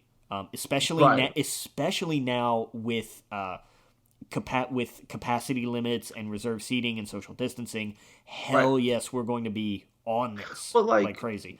But let's say you're a teenager and you buy it online and you get to the theater. We ask for your ID when we scan it. Oh, okay. Let's say they show you a fake ID or something. Do you like then? That's where you don't really do anything, right? If you have a fake ID, we have not seen anybody with good enough fake ID. Let's say they buy a ticket for a different. I'm sorry. Usually, what they probably do, you're right, is they buy a ticket for King Kong vs. Godzilla, but then they just walk into that theater. Yeah, we're not, and that's what I mean. If you come up and you try to buy an R-rated ticket, and you can't because you're underage or you don't have ID, you can be 17, 18, but if you don't have ID to show us, we will not sell you that ticket. Not gonna happen. You have to have photo ID with your birthday on. That's how it works. Because those are MPAA rules. That's not. Do you ever catch people like just buy a ticket for one movie and then go see three? Yeah, it happens. Do you stop them at all, or yes, as long we throw as them out. Gotcha. Okay. You can't do it, man. That is stealing in a way, right? And it's also totally trespassing. Stealing. But yeah, we don't play. And if it's worse if you're making a scene, because then that's what we throw you out for. Right. But, yeah, you would want to play it low key. Yeah. But that's the thing though. Like nobody has the sense to just be like, hey, you come in, you buy a ticket for Godzilla versus Kong, you go back, and then 5 minutes later, hey, you wandered to the bathroom, and then you go back to a different movie. If we're busy, we don't remember you. We don't know or care what shirt you're wearing, what you look like. It doesn't matter. Are you wearing a mask? Are you not causing a scene? That's fine. But with auditoriums that are selling out, and especially with reserved seating and with social distancing, you're going to sit somewhere that you don't have a ticket for, and somebody's going to come in and say, hey, you're in my seat. Right. Then we've got a problem. So somebody comes out and says, hey, this person's in my seat. We come in and say, hey, can we see your ticket? Oh, you bought a ticket for a different movie and snuck into this movie. You got two choices. Go watch your movie or go home. Right. Like, Right. that's it. And depending on your response, if you decide to go home, we may or may not give you a refund. Yeah. If you're just like, I did, yeah, all right, I'm busted, I'm just gonna go, we'll get you a refund. If you're gonna make a big deal about it, then just get the hell out. Bye. Right. Be gone. Don't care. But that's the thing. Nobody puts any kind of thought into it. They really just Yeah. think they can show up, try to buy a ticket that they can't get, make a scene about it, and then buy a ticket to another movie and think we're not going to keep an eye on them because we know they're going to try to sneak into this movie they shouldn't be in. Right. Like, that's right. the thing. We're not going to go through like ticket takers on a train and just be like, everybody in here who is seated and it's just like we're all just chill watching a movie, whatever. We're not going to come through and be like, we need to see everybody's ticket. Right. We don't have time for that. Yeah. we don't. Yeah. But you know, yeah. And if we kick out so many people for causing scenes, and it's always teenagers. Yeah. It's That's always, what I assumed. It's always teenagers, and it doesn't matter. Like it doesn't matter like if you're teenagers that look like you have money, or if if your Polo is second generation, like we don't care. Like if you're being a jerk, like you're out of here. Bye. Like don't care. That is the easiest way to get kicked out. You know. Yeah. And especially if you're in a group. We will tell you going in, if you're a rowdy, ridiculous bunch in the lobby, and I'm talking like disruptive. Not just, hey, we're out here having a good time and we're talking and we're laughing with each other. Right. Cool. Come to the movies. We love that. If you're, it's an old man way of saying it, but if you're out there horsing around and knocking crap over, we're going to tell you one time, knock this off. If we got to tell you again, you're out. And the number of times we will have somebody come out of a theater and just say, hey, there's this group of kids. Yep, we know, we are on it. Yeah. And then there's always hassle because somebody always calls a parent. You put my kids out of the theater. Yes, they were acting like an asshole. That's what happens in public. Yeah. It's just... Exactly. But and yeah, we will stand. Where you buy tickets, where you tear tickets, and where we'll have somebody at the door. Especially for our premiere theater for Mortal Kombat, we will be checking IDs. If you look like you should be carded for cigarettes, we're going to card you for a movie ticket.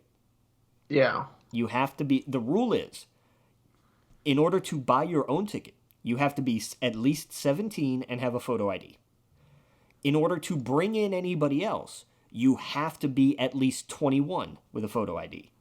You can't be 17 and buy your 16-year-old buddy a ticket. Doesn't work that way.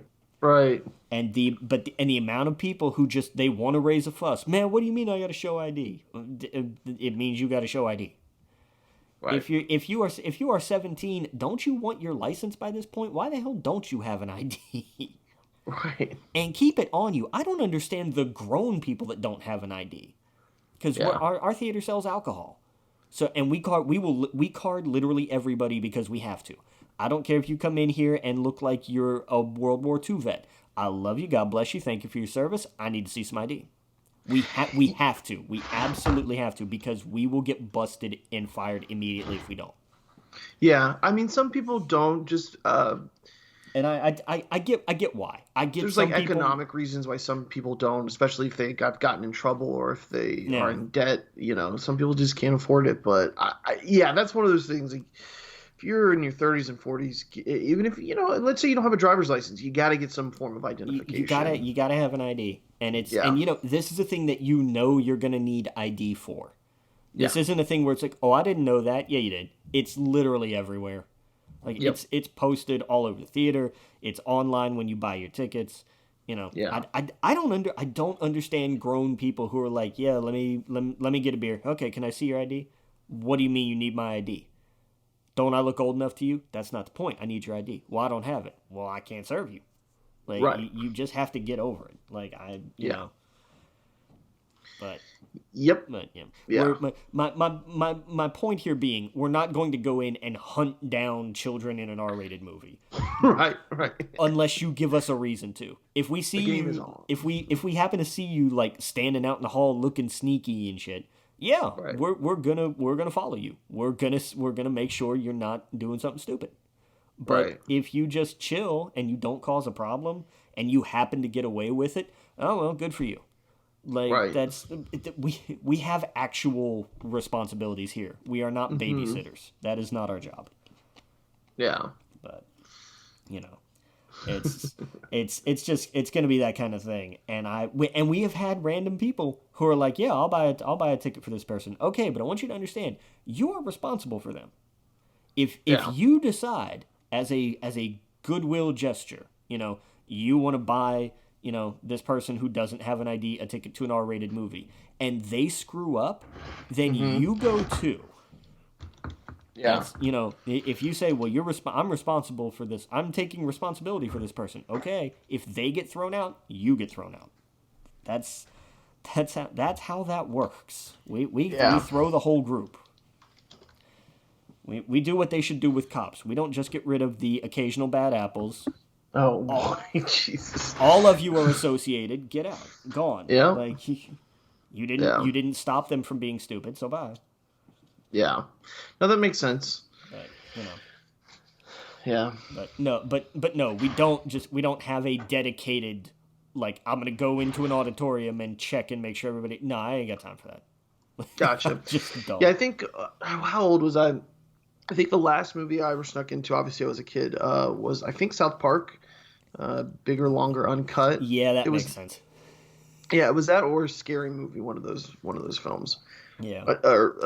Yeah, Scary Movie. Yeah. The one that it was the spoof. Yeah, scary movie. Yeah, that was it. So it was one of those or the South Park one. I just My remember. favorite my favorite story. Somebody snuck into. I can't even. I can't remember what it was because it was a while ago, and because they came out and they told us what they did, like they were bragging about it, and I looked at the kid and I was like, "Did you like the movie?" And he went, "No." I'm like, so that's your loss then. You paid a different company money to go see a movie you didn't even like. Right. And like the Yeah. look on his face suddenly stopped being like, "Hey, I got one over on you," and then it was like, "Yeah, I actually just wasted like an hour and a half of my life." Right. Exactly. Oh yeah. That was funny as hell. I really want to say it was something around like last Christmas ish. Mm, Not 2020, but 2019, because this was 2019, I think. yeah. I can't remember what it was. It'll come to me at some point. But Gotcha. anyway, sorry to get off on that tangent, but just Yeah. No worries. if you're going to a movie theater and you're a teenager, bring your ID. Right. Bottom line. Yeah. Wouldn't have it last time. Well, I wasn't here last time then because I wouldn't have let you through. Yeah. But so we'll look at. We talked about Army of the Dead. Paramount moved a bunch of stuff this week. Okay. They moved a lot of like little untitled things that I'm sure we'll talk Mm-hmm. about in a year and a half once they actually start getting made. Yeah.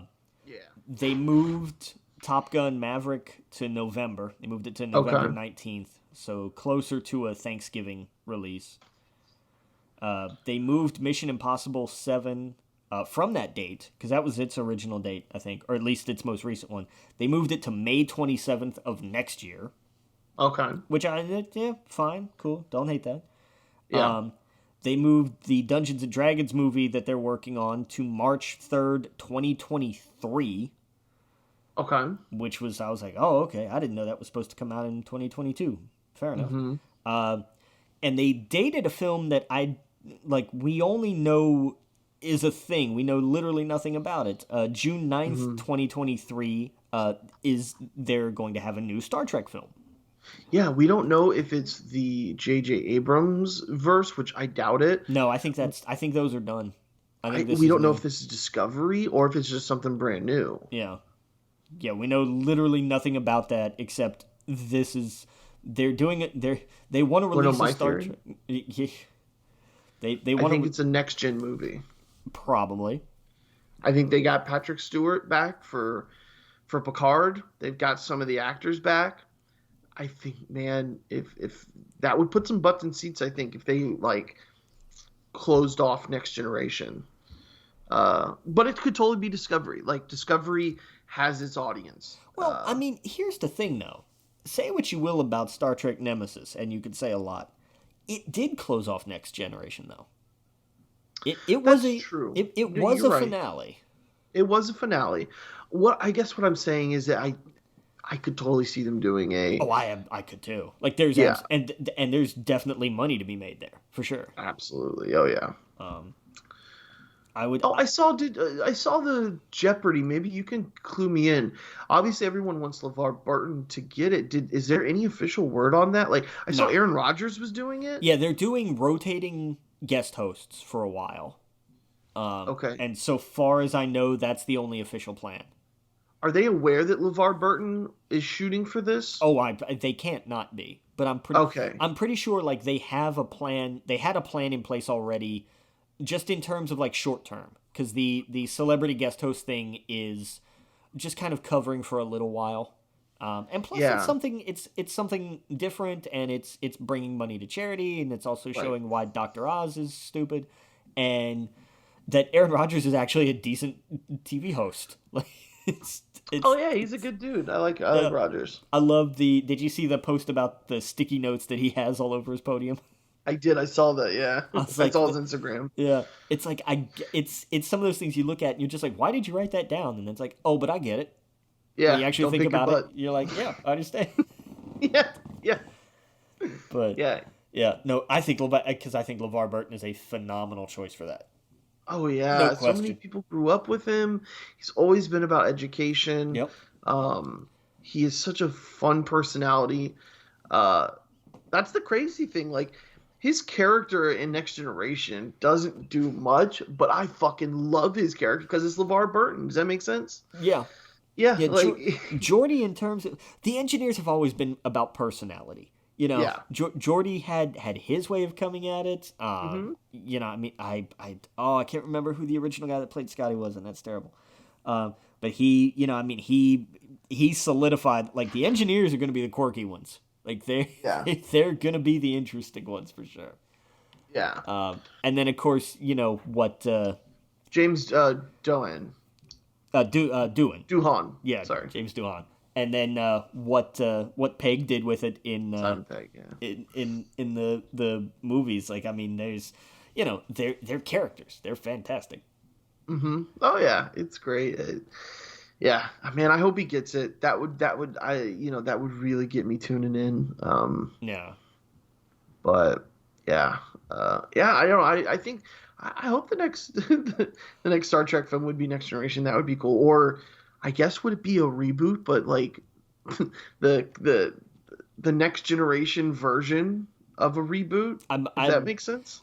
I wouldn't hate that, but I can see why that would cause a lot of friction if they just did with Next Gen what they did with the original series in Yeah. terms of Star Trek movies. I think that's the criticism it's going to get. They're just going to say, "Oh, Yeah. they just did this again, but with a different cast. This isn't Right. creative. This isn't new." Right. And Right. that would be hard to argue. Yeah. Yeah, I agree. So we also got some Indiana Jones 5 news. Oh, cool. The first thing we got was a release date, July 29th of next year, so 2022. Okay. And then we got the interesting news that Mads Mikkelsen has joined the cast. Oh, okay. So I imagine he's going to be the villain, obviously, Yeah. unfortunately. Right. But he's always a good shout. Like he's fantastic. Oh yeah, for sure. So looking forward to that because they've been talking about Indiana Jones 5 for years. And especially after Lucasfilm got bought by Disney, it was like, oh, what are they going to do with it now? Like, is that a property they're going to keep working with? Yeah, they got one more in them. Yeah. And I really feel like Harrison is probably so tired of playing the same two characters his entire career. Yeah. He's glad to be done with one. He'll be glad to be done with this one, too, I feel like. Oh yeah. Yeah. But in the really the only bit of TV news that we had, did you see the trailer for the last season of Castlevania? I think I did, but Yeah. I didn't see much of it. It's there's not a whole Like a lot map? to it. Yeah. Okay. Yeah, that was it. Coming May 13th on Netflix. Okay. I don't think I ever watched season 3. I watched the first one. That's it, I think. Yeah, I watched the first one. I want to feel like I saw the second one too, maybe? Okay. I don't remember. They kind of, because it's been a hot minute. So I Yeah. don't remember, but I'll definitely check that. I am excited about that for sure. Yeah. But, Cool. so that'll be good. Very, very excited about that. They had like a little Resident Evil showcase the other day, and most of Okay. it was about Village.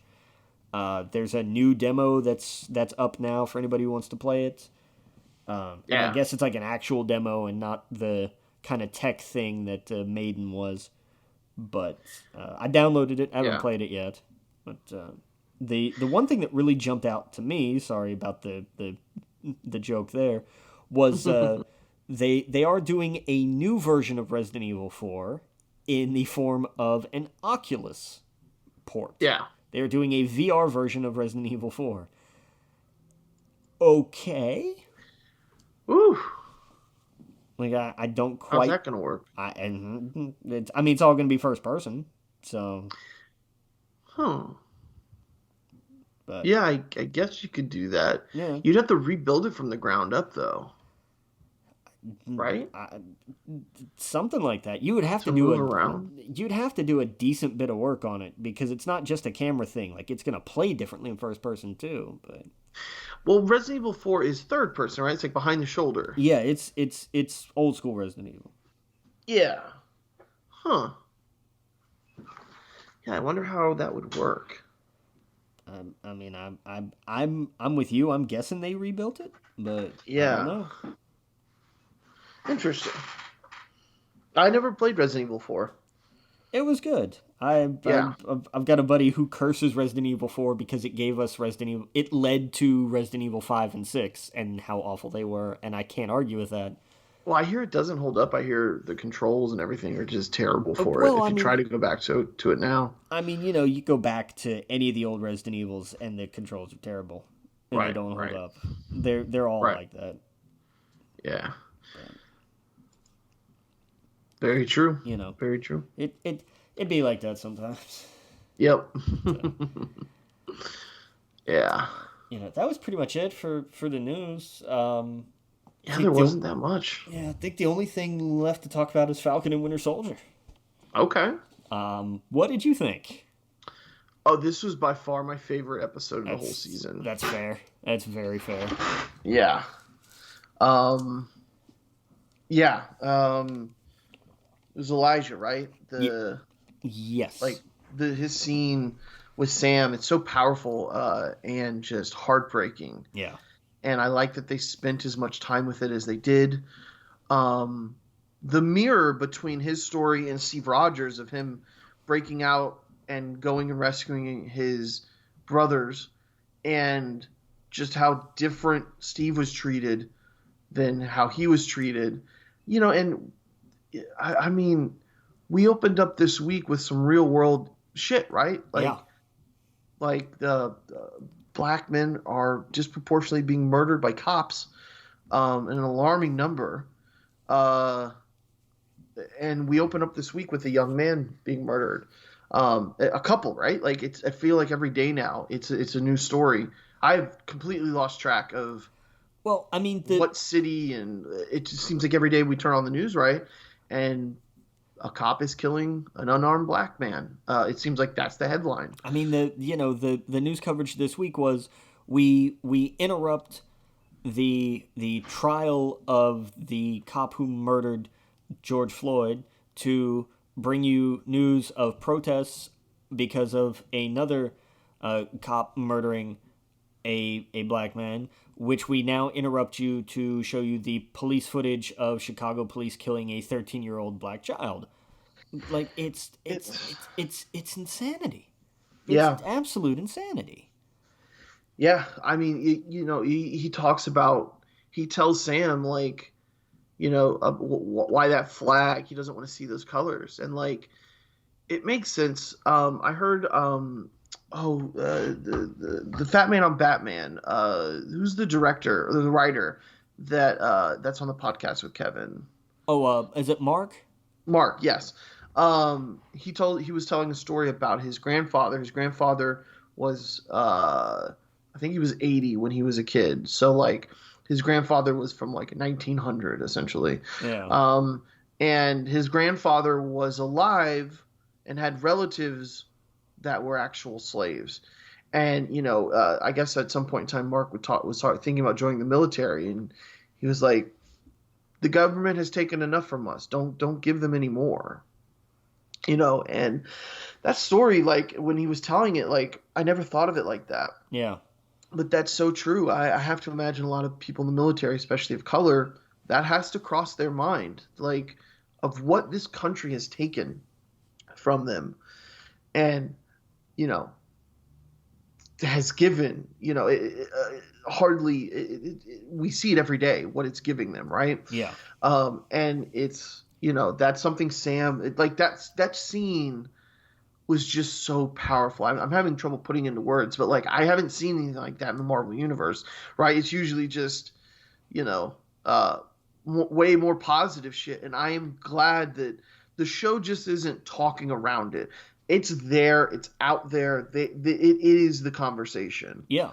And that they're having, and it needs to be, and I think they understood that going in, that this was always a conversation that needed to happen anyway, and right. the way, because it does have a tremendous amount of weight, and I love that immediately, because if this, play this out a different way, and he tells that story, and Sam, just looks at him and looks at the shield and says something out loud like, "But times have changed," or "But I can do it better." Or right. something that's meant to sound inspiring, but really comes off as just kind of trite. And right. instead, he goes through the process of having to actually think about this. And what I loved about it, and the way that I think they cemented what his decision was going to be, was when he saw his nephews playing with it. Yeah. And I was right. like, that's the point. That's the idea of like, look at what you can still inspire with this. Yes, there is they said it, the legacy of that shield is complicated. Yeah. But that doesn't mean you run from it. It also doesn't mean you just jump right into it without contemplating that, because we see what happens in the case of John Walker. Right. There are consequences, and you have to be ready for those things. And exactly. I love the way this whole episode in general was a community-based episode. Like, they were just, what? The whole town got together to help them. That was so cool. Exactly, and I love that, because there are still so many places that are like that. And because there are people that are like that. And that's the message to take away from it, is that people...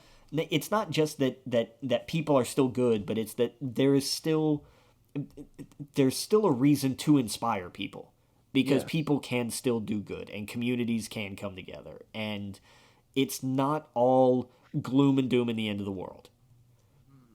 And I appreciated the hell out of it, because again, they didn't tiptoe around anything. No. They stood up there and just said, no, this character is just going to say, no, don't do it, because look what I went through. It was terrible. And it is an absolutely valid argument.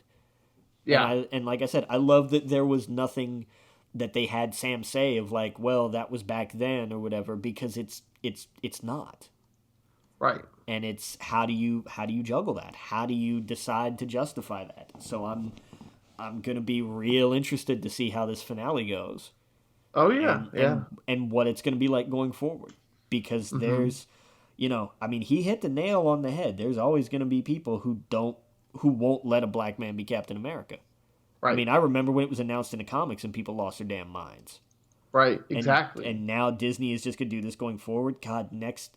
There's a reason I limit where I go on Twitter, because it's just it's a cesspool, and I want no parts of it. It is. It totally is. And a lot of these clowns don't even realize that it's already in the comics. That's what. So they think it's the dumbest thing I hear is, oh, they made it political. Captain America, political. He punched the guy wearing a flag. What are the odds, right? I love people who are like, keep your social justice warrior stuff out of my comics. And I was like, what comics do you read? X-Men. I have questions. Exactly. Question number 1: how do you function being that stupid? Like, how do you not forget to breathe? And can you? Like I don't. It's so ridiculous. It absolutely boggles my mind. I love that they're not just either tiptoeing around this or being Right. or playing to trope. They're saying no, these are conversations that need having, and there's more than one valid viewpoint on this. There's Yeah. not necessarily a right answer. Right. Oh yeah. And that's the thing. It's so fascinating seeing Sam take it all in, Yeah. and having empathy. He is a counselor, right? Like that's what he does in the military. Yeah, Um, watching his scene with Bucky was fantastic. Like they had yep. therapy on screen together. That was another this episode was like this episode reminded me of like in Ninja Turtles where they have to go back to the farm, or in Avengers, in Age of Ultron they have to go back to the farm. Yeah. This was the farm episode where you got the meat of it. Like this was such a this, like I said, my favorite episode of the bunch. But there was so much character building in this. This somehow, before we went into Falcon and Winter Soldier, Falcon was one of the characters I always kind of felt was a little boring. And this has totally made him one of my favorites. Exactly, because they didn't ever really give him a whole lot. They didn't. It was never his fault. It was just they didn't know what to do with him, and then they found out. Oh yeah, absolutely. Oh, and when his nephews call him Uncle Sam. Oh my god, that kills me. That's so funny to me. I love it. Bucky and his sister when he calls her Sarah, and I'm like, oh, that was Steve's mom's name. I cracked up watching that because my first immediate thought was, how do you know that name? Yeah, exactly. Right. Your mother's name was Sarah, and I just thought of that line. Yep. Your mother's name was Sarah, and you used to put newspaper in your shoes, and it was just so good. It was such a good episode. I was here for it. I loved it, and I loved the very human moment of when Bucky had grabbed the wrench and was helping him tighten whichever line it was that was loose, and he just goes, "Why didn't you just use a metal arm?" And he's like, "I don't think about it. I'm right-handed." That to me is great because that is a genuine human moment, and I love that. And I think that is a way of them showing that Bucky is more human than his machine, right? That's him going, that part of me has way more control than this Winter Soldier bit. Yeah. I don't think to go to that place immediately, which was just Zemo. And he drops the bullets. Now, I mean, when they said they were taking him to the raft, we know what's happening there. Yeah, that's gonna hold him.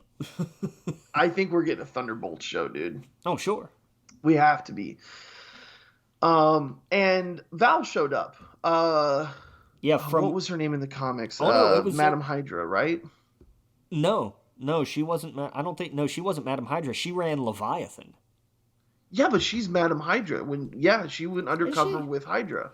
Well, but I mean, they were all undercover at some point. She originally was undercover infiltrating S.H.I.E.L.D. back in the day. She was with S.H.I.E.L.D., yeah. And then when she was Lady Hydra, or Madam Hydra, she was technically, I guess, undercover in Hydra. Yeah. And granted, she wasn't that for long, so that's not like her mainstay or anything. But it completely caught me off guard. I'm like, who is this? Yeah. The character, not the actress, of course. The actress was like, oh my god, how did they get her? You right? Yeah. And the thing that did, I was like, did that come off the way I think they wanted it to? Where she hands him a card and he's just like, there's nothing on it. It's blank. It's blank. Because we would all have that reaction though. If we were handed a business card and told, pick up the phone when I call you, and then somebody walks off and you look at the business card and it's blank, you're gonna say that out loud because it just looks ridiculous. Like I would honestly just be like, but it's blank. Right. Yeah, it was completely absurd. I'm like, this is funny. I don't know if they meant for it to be funny, but I laughed. I was like, what? That's hilarious. But yeah, I mean, I don't know if Also, where do you think we're at with the power broker? Do you still think it's Sharon? I think what happened in that episode was it showed that Sharon is the power broker. It is. I Okay. think she That's what I is. thought too. I think that she is, but in the same way, how many times have we seen somebody who is like, it's very Kaiser Sose. I work for this person, Right. kind of deal, but they actually are that person, They- That's what I thought. My only thing is, wouldn't everyone just recognize her when she's running around though as, oh, that's power broker? unless Like no one calls her out on it when she's just running around Madripoor. well, but that's the thing though, they don't know it's her. So nobody knows it's her. I don't think so. No, I think that's what I mean. Oh. It's like this shadowy figure of like the power broker. Gotcha, And clearly gotcha. they have influence. Okay, fine. We don't ask questions. We just do what we're told, or we die, because Gotcha. Madripoor. But Yeah. Right. You're probably right. That's yeah, probably what it is. and until they decide to actually introduce somebody who's the power broker, I'm gonna stick with that. Well, that's why I thought for a second. I was like, could it be Val? I mean, that would be a weird way to introduce her, and then the next episode, she's like, "Oh, it's me again." Yeah, Apparently, she's going to be in Black Widow. That's where we were originally supposed to see her. yeah, because Yeah. because Leviathan, like that makes sense. Right. So, yeah, I thought that was interesting. I don't, it's gonna be cool to see what Zemo does with his Thunderbolts, or where this leads with Walker. I mean, the next episode is the last episode. We know we're gonna get some sort of showdown. I hope they keep him alive. I hope he pops up somewhere in the future. I hope they don't just kill him off. But next week's gonna be, and then, of course, him giving the suitcase, right? Yeah, which is I hope gotta it be looks suit. different. I know it's vibranium wings, like it has to be, but I think it's the suit. I think it's not just the wings. I think it's the Captain America suit. it's a whole Captain Falcon kind of suit. Yeah, Fair I think enough. it's from the comics. I think it's gonna be, he's gonna show up as Captain America. I even think that's why I think he's gonna walk down that street again, and that little kid's gonna go Captain America, Yeah, and not the Black Captain America, fair. like Black Falcon Black or whatnot. Falcon. Yeah, he's not going to go Yes. Black Captain America. Yeah. Exactly. That's fair. Um, That's a neat little bit. I'd like that. Yeah. Yeah, he's got to see him again. I think he's gonna go back and see him again. So, but yeah, dude, I thought this was such a great episode. Yeah. No, I'm very excited because this was what it needed. Like everything was kind of moving at a fairly good clip. We needed to wind down somewhere, and the way that they did this was fantastic. Yeah. Do you think we get another season? I don't know. I could totally see more seasons of this. Unlike like Wakanda, you can't really, or not Wakanda, WandaVision. My W's mixed up. You can't really do like another season of. No, I guess you can, but I think that one was just kind of one and done because it played so much on the style. Like they made Right. such a big point of the sitcom riff kind of setting for it. yeah, I mean, you always can. You can do season 2 and it's different, whatever. But I think not in the near future anyway. yeah, right. But I don't know. We'll see. I guess Yeah, they have a plan. So they do. We got what the next Marvel thing is Loki, which is June. yeah, So we got about a month in between. But we got something else coming out. What? Oh, Clone Wars. yeah. Or The Bad Batch. Bad Batch. Yes. And Yeah, we'll what have. else is coming out in May on Disney Plus? We got Cruella, I think. Yeah, Cruella's Cruella. is May. I think that's it. In terms of big things, anyway. Yeah. Did you see that Alfred Molina or how do you Molina, pronounce Alfred this? Molina. Yeah. Officially confirmed that he was going to come back as Doc Ock? Yeah, and gave like a whole big speech about it, and I was like, I don't want to read that. Like I didn't see the big speech. Oh yeah, he didn't just confirm it. He did a whole talk about how things work, and I was just like, I don't want to know any of this, so I'm Oh, good. I didn't see any of that. Good. Yeah, Yeah, thank God. stick to the headline where it's like Alfred Okay. Molina confirms his return. Cool, awesome. Next, Right. Like I Right. it's a big departure of like no, you can't blame Tom Holland anymore, you know. Yeah. Oh yeah. But Yeah. no, But yeah, the Marvel Universe is going to be interesting in the next year or two. Yep. See what's going to happen. I hope we get another season of this. I hope we get a Captain America 4 at some point, with all these characters in it. Or it could just continue as a show and then they pop up in the movies or. I think whatnot. I think the next one we'll get. I think they may actually call it Sam Wilson Captain America, Yeah. like they did with the comic. I think that would be interesting. Gotcha. Or Uncle Sam, though. I'm just kidding. Uncle Sam, Captain America. But yeah, Sam Wilson. That sounds good. Now, do you think we see Steve Rogers in the final episode? No, No, because like it's still a question. He's not dead, right? Like he's an old man. they did what was it this episode? I think where he actually said the words "Steve is gone." Yeah, but what does that mean? Is he on the moon? Yes, he's on the moon. He's gone. That doesn't mean he's dead. No, it doesn't. But I think He could be back in the pocket universe that he made. That's possible. Like he's gone. He's not here anymore. Or wait. Oh, also Falcon's buddy. I mean, he leaves him the wings. Yeah, but I think I don't think he I mean, left. he's technically Falcon in the his character becomes the new Falcon in the comics. So Fair. I think that's why they are like, hey, you gonna fix these wings? Nah, you can have them or whatever he said. Well, just because I mean, those they were done. Like I mean, they got ripped apart. Like they were. Yeah, but he was the one that fixed them, right? Like obviously these look like they're beyond fixable, but wasn't it that guy that is the one who did improvements to them? Yes. Or am I not remembering this correctly? No, you're right, but there's a difference between software glitches and patching up some pinions and rebuilding them from the ground up. Yeah, but there's scraps. I think that he left them to.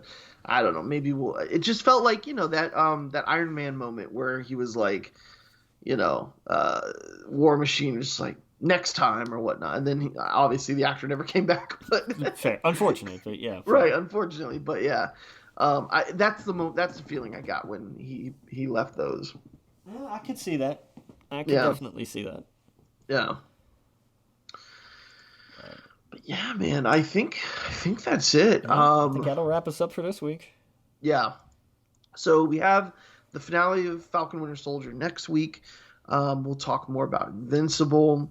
We'll probably have Mortal Kombat to talk about. Maybe we'll try to record this time next week. But yeah, dude. Make sure you go to Facebook, We Geek Podcast, Twitter at We Geek Podcast. Gmail is wegeekpodcast@gmail.com. Send us an email. We are on all the platforms, on YouTube, Spotify, Apple and Android podcast services. And we'll see you guys next week. Captain.